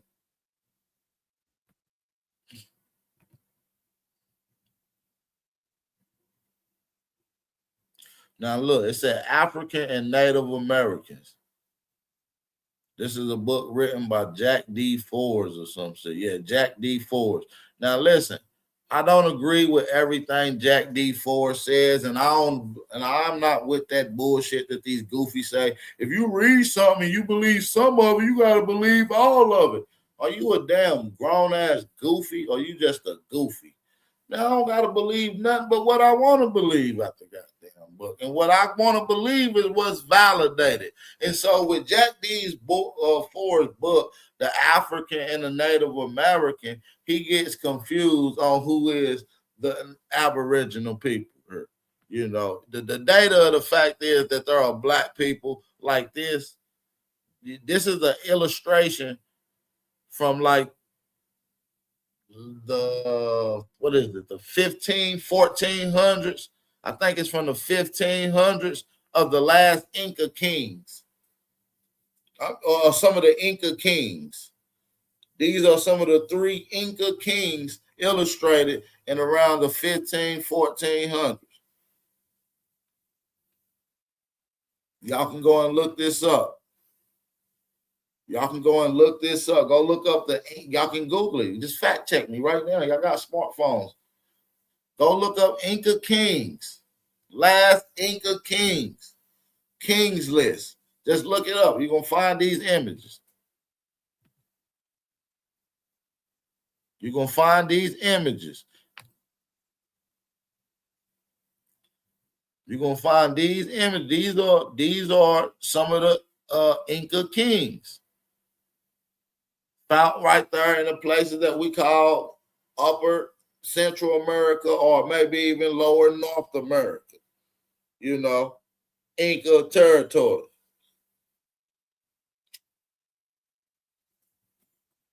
Yeah, those was fathers and sons. Yes, you're absolutely right. These are the sons. These are the sons. That's the OG. These are the boys. You can look. That's the one son. That's the father. That's the other son. This is obvious. These are the 3 Inca kings, and you know. So when we go down in them particular areas, we already know what them people look like. You feel what I'm saying? Look, the possibility that Native Americans were quite commonly called Negroes is very much supported by the Portuguese uses during the colonial period. Brazilian Indians were repeatedly referred to as Negroes or Negros de Terra, Negroes of the land. A great many examples of the 16th and the later centuries are cited by George Frederici in the analysis of the Portuguese sources. These do not have to be repeated here, but suffice to say that it is so common that finally in 1755 a royal decree had to be issued as follows. Let's get into it, family.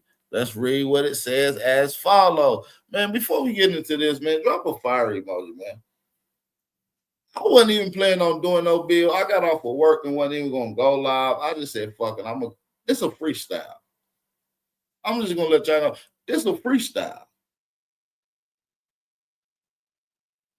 Can we bring information back to these panels again? To these live streams, to these channels? Shout out to the family that got YouTube channel, man. I shout out to everybody. Let's bring some information back. Now listen, let's get into it. Let me get a sip of my water. My mouth a little dry.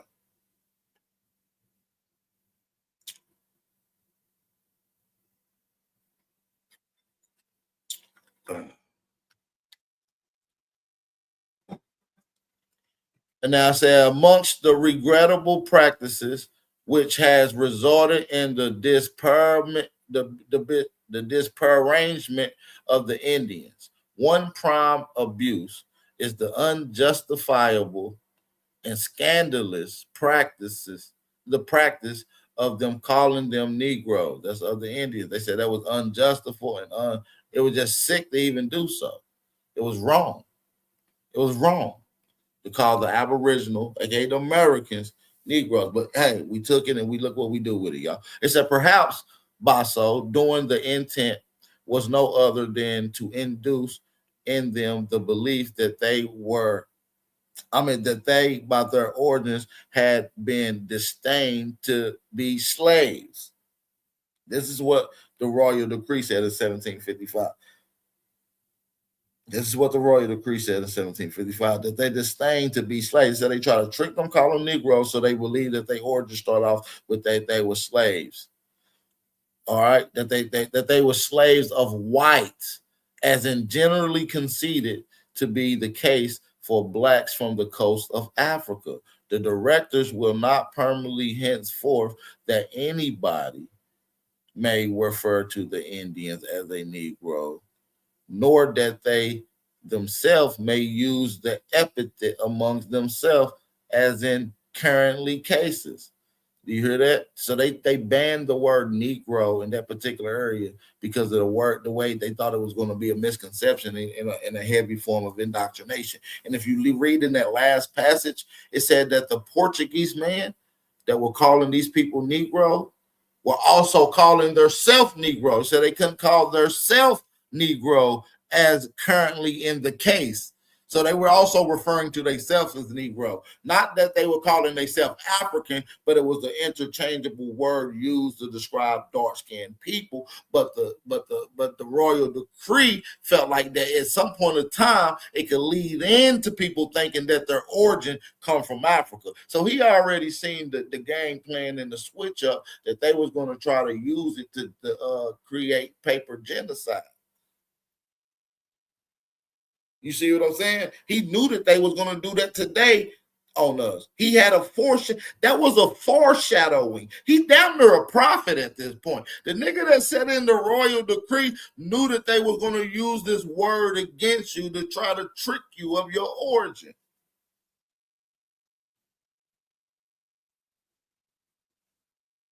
This is according to Portuguese sources.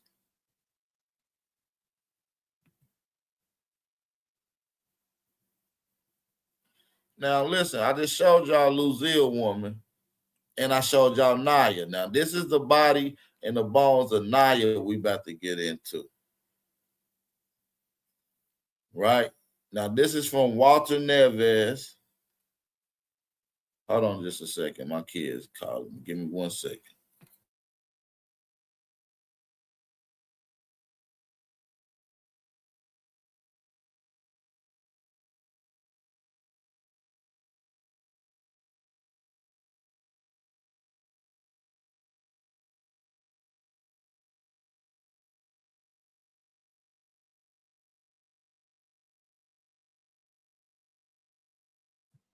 All right. Let's get into it, man. Hey, drop a fire emoji if y'all feeling alive. I can't see. I'm just getting back into the chat. I don't know if y'all was asking any questions, and my bad about taking so many breaks, but I'm on daddy duties at 24/7, 7 days a week. Goddamn.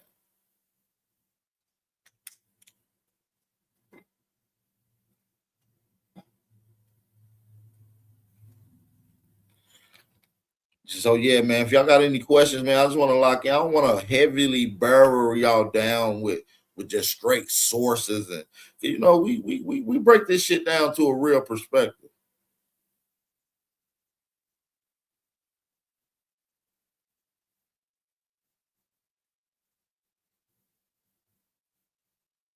We break this shit down from a real perspective, for real. Let me see in the chat. What part are y'all not? If y'all confused on something, let me know. If y'all need some information, let me know.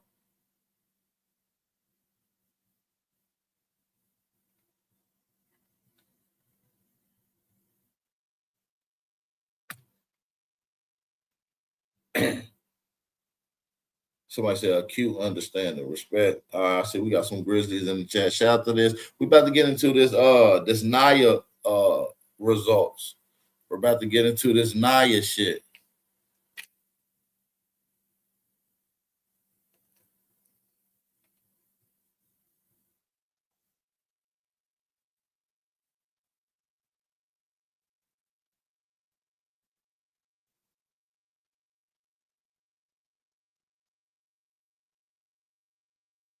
Somebody said the info is just outdated. What's wrong with it, Ray? Come on, hit the panel and tell me why it's so outdated. Why ain't nobody hitting the link? Explain to me why it's outdated. Come give me an updated source on what I've showed you so far. Come show me how the mirrors is outdated.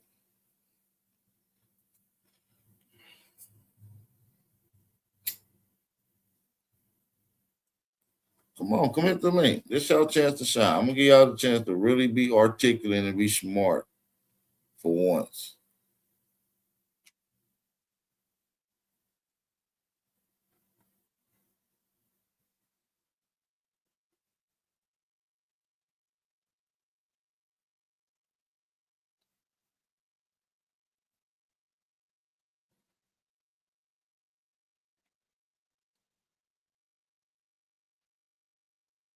Somebody said no information is outdated. That's what I'm saying. Everything is just 20 years ago. How the hell is this 20 years ago when they didn't even discover Naya 20 years ago? That's how I know you lying. That's how I know you just lying. You never even heard of Samuel Jamies. You probably heard of AJ Rogers. You probably heard of Carlos Charo Marquez. Yeah, a lot of people, that shit was referred to in old DVDs back in 2005 and shit. Yeah, you right. Those shit was. But yeah, it's still relevant because it's still not popularized in mainstream academia to the point where the everyday indigenous brother, yes, I did get it. I thought I shouted you out, Sister Empress Awakening. Shout you out. I always shout you out, sis. Always. Well, sometimes I don't see them till after the live stream too, though. So shout you out, though. Always. Shout out to you for supporting the channel, sis. Always. We're everybody that's in the building hitting the like in the comment section in the live. We appreciate y'all. Turn up.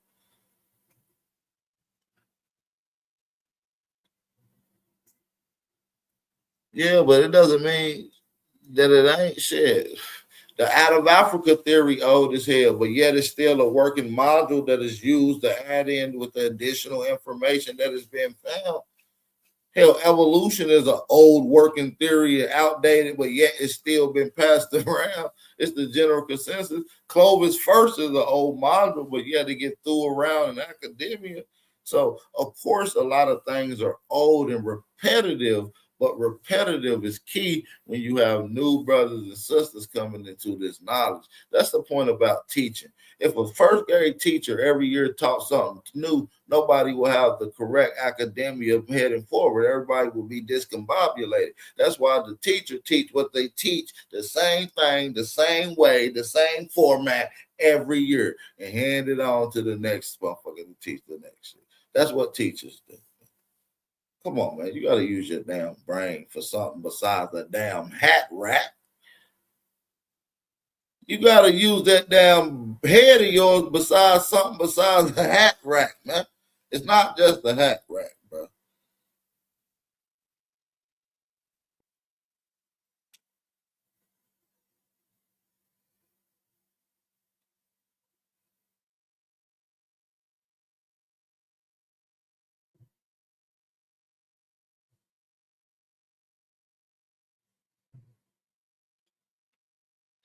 Shout out to Betty also, man.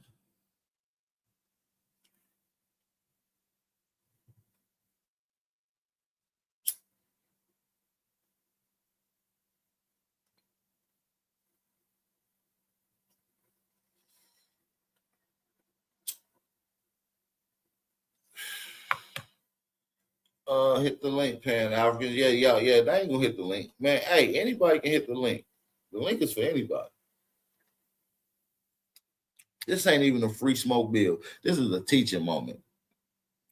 I'm not even going to argue. I'm just going to show you the sources and sit you down and teach, because obviously you want to be learned. Or if you got some questions, you curious, I'm here to give clarity, family. A lot of these people like to throw in these skeptical views and to try to muddy up the water. No, I'm here to add clarity. It's an undebatable fact that so-called foundational Black Americans, aka Aboriginals, were in America before Christopher Columbus. This is like a known fact. But yet it's a question that keeps on occurring with nobody standing on the right answers.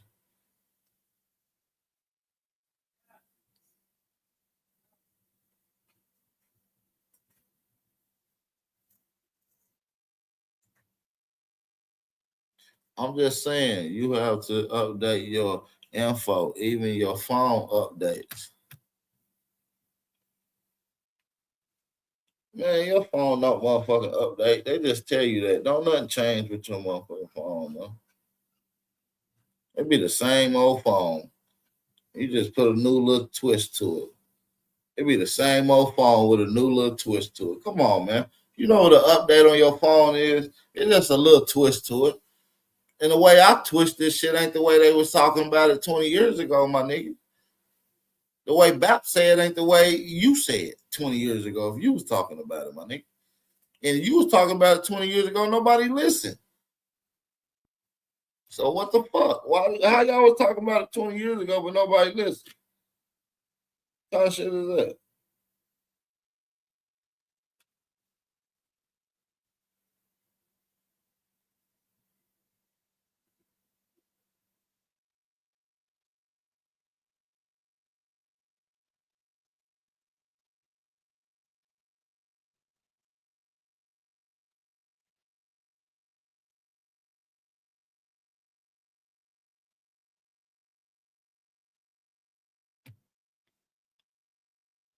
Somebody said, I always have questions when you're not live. That's what's up.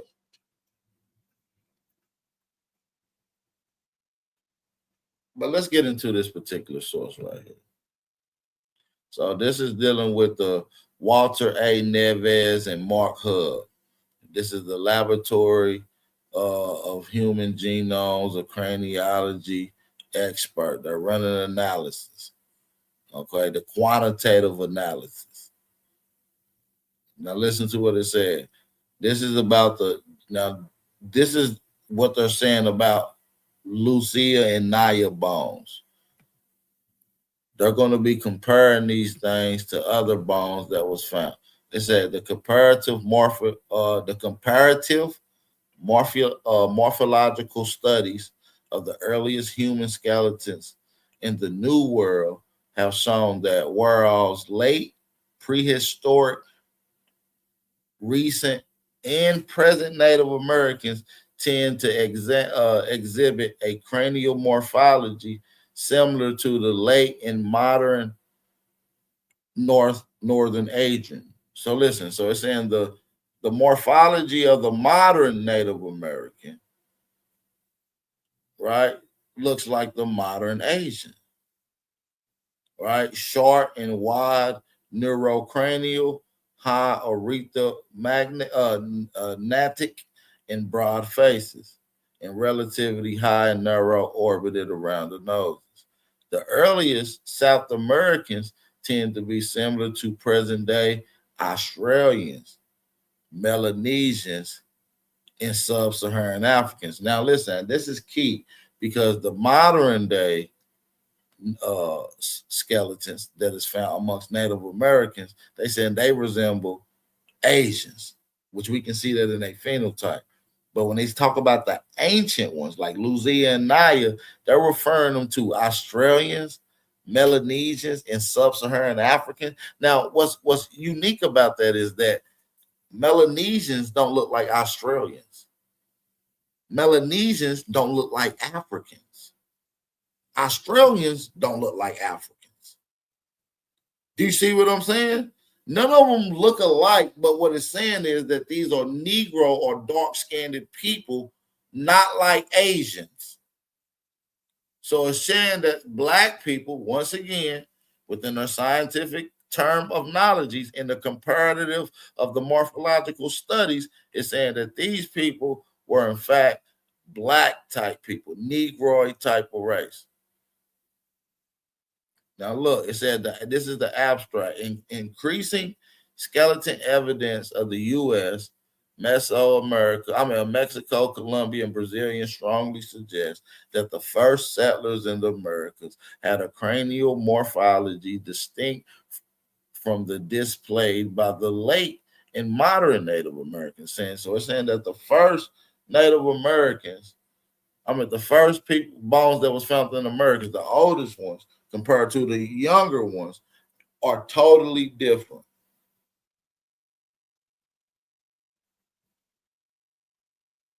You feel me? They're totally different. He's saying that they're totally different. You feel me? It said the Paleo-American morphological patterns is more general and can be seen today amongst Africans, Australians, and Melanesians. We here present the results as a comparative morphological assessment of the late Paleo and early Archaic scene. So it's comparing them to these other Negro places. Now, I can get into more of the scientific and morphological patterns and what they're comparing them to, but I'm not going to bore y'all to death with that.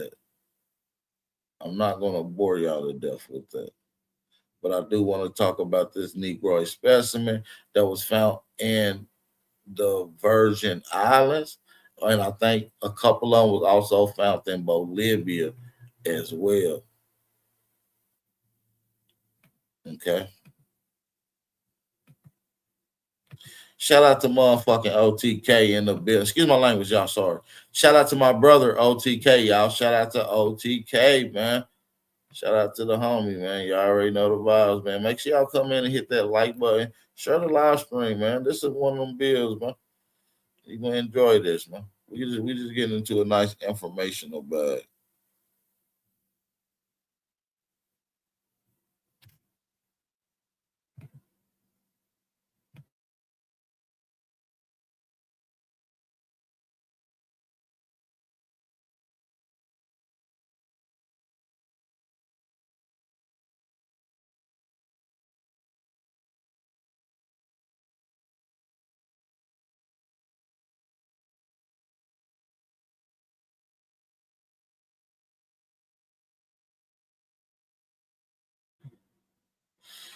Oh man.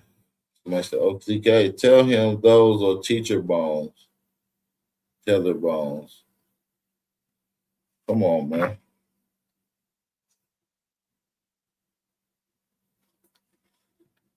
See, that's what I'm saying. You niggas being up just saying shit. Man, I got too many articles on this shit, man. I got so many motherfucking articles on this shit. I'm not even gonna go through this shit. I'm really tired. But I've been going through this for a long time with y'all. And I've been showing y'all source after source after source. And we're gonna continue to keep showing some more You feel what I'm saying?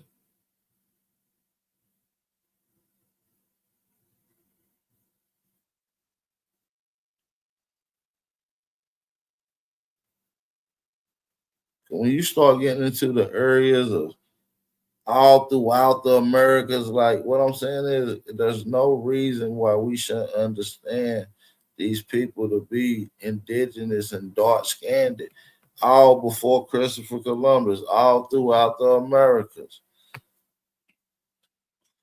All throughout the Americas. Let me pull up my next little bit of clips, man. I'm really done. But fuck it. We got some excuse me, but yeah, whatever. We in here. It's Friday, and we lit with the info.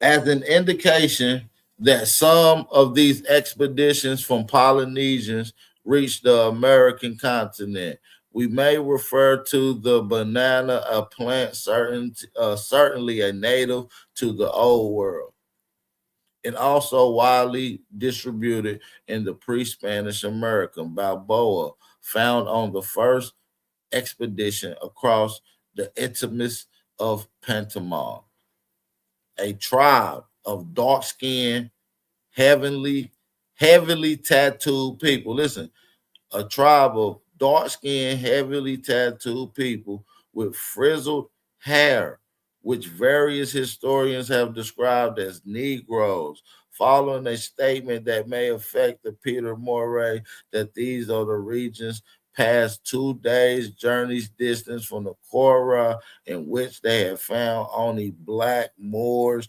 and yet the extrinsic furs and cruel. This word got cut off, but shit, I don't know how that word got cut off. I apologize, but y'all see what they're saying, man. It's describing Negroes, man. It's describing Negroes in that particular area. It's talking about in that area of Panama, in that area that we call Panama.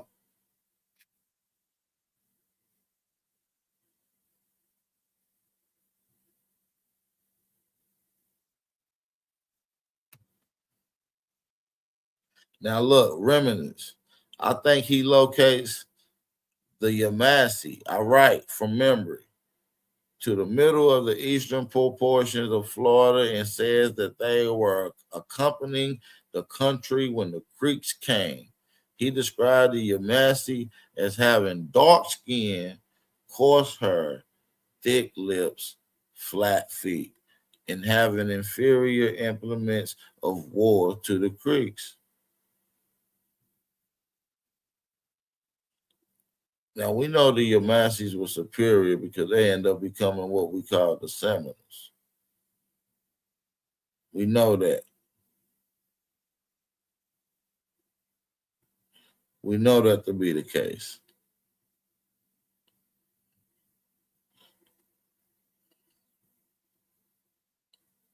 You feel what I'm saying? I'm going to end it right there, man. I ain't really got nothing too much more to get into. I mean, I got a lot more. I got a whole nother PowerPoint to get into that I really want to get into, but I will.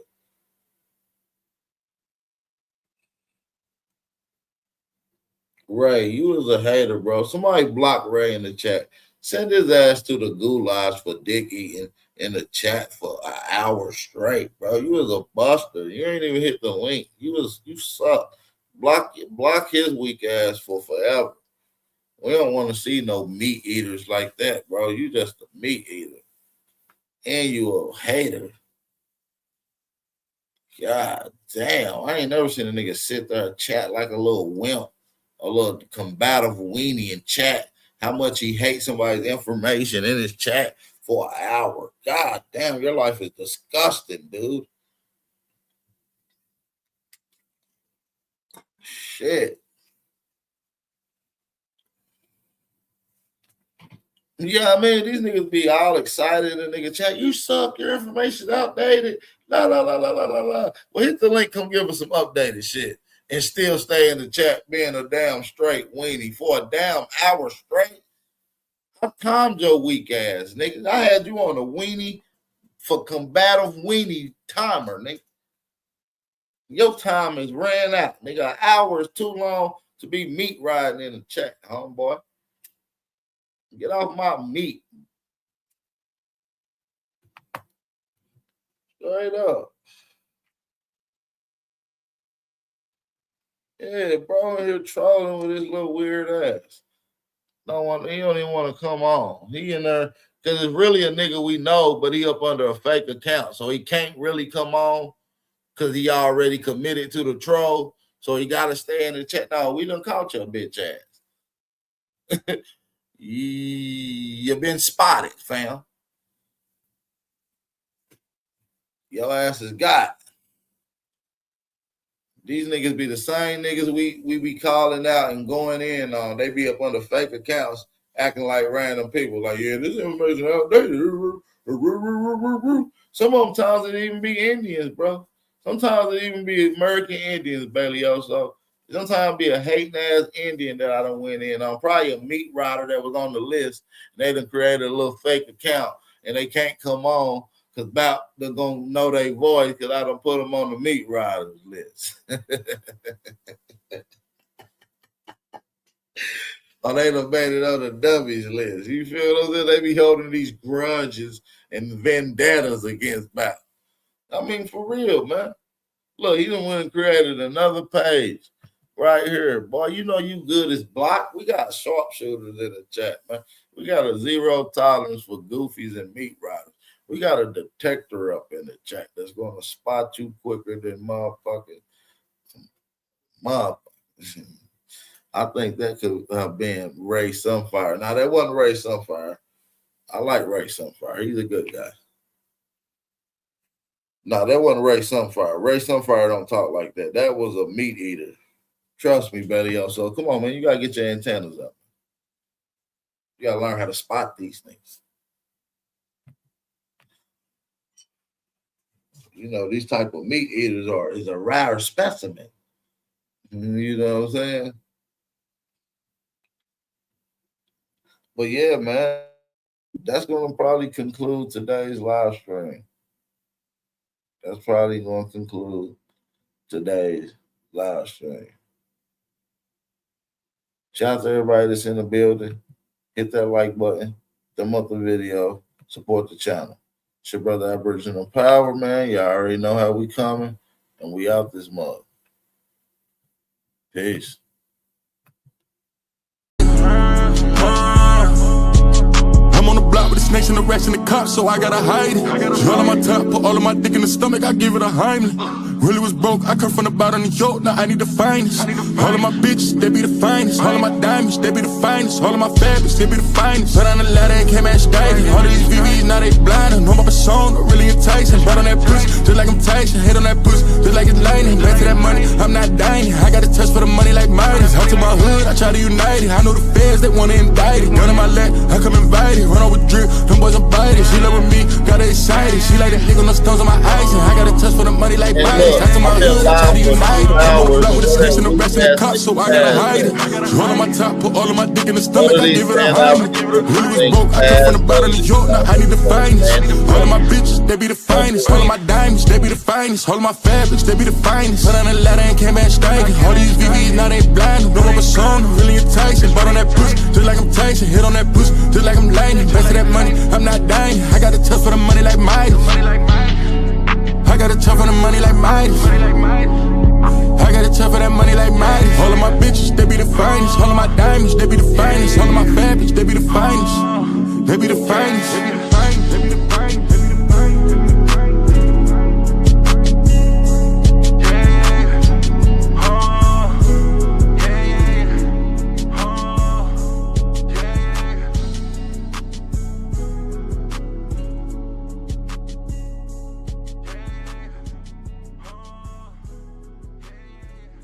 Y'all support the channel, man. If y'all still in here, support the channel. Peace. Be safe, be aware, stay vigilant, stay dangerous.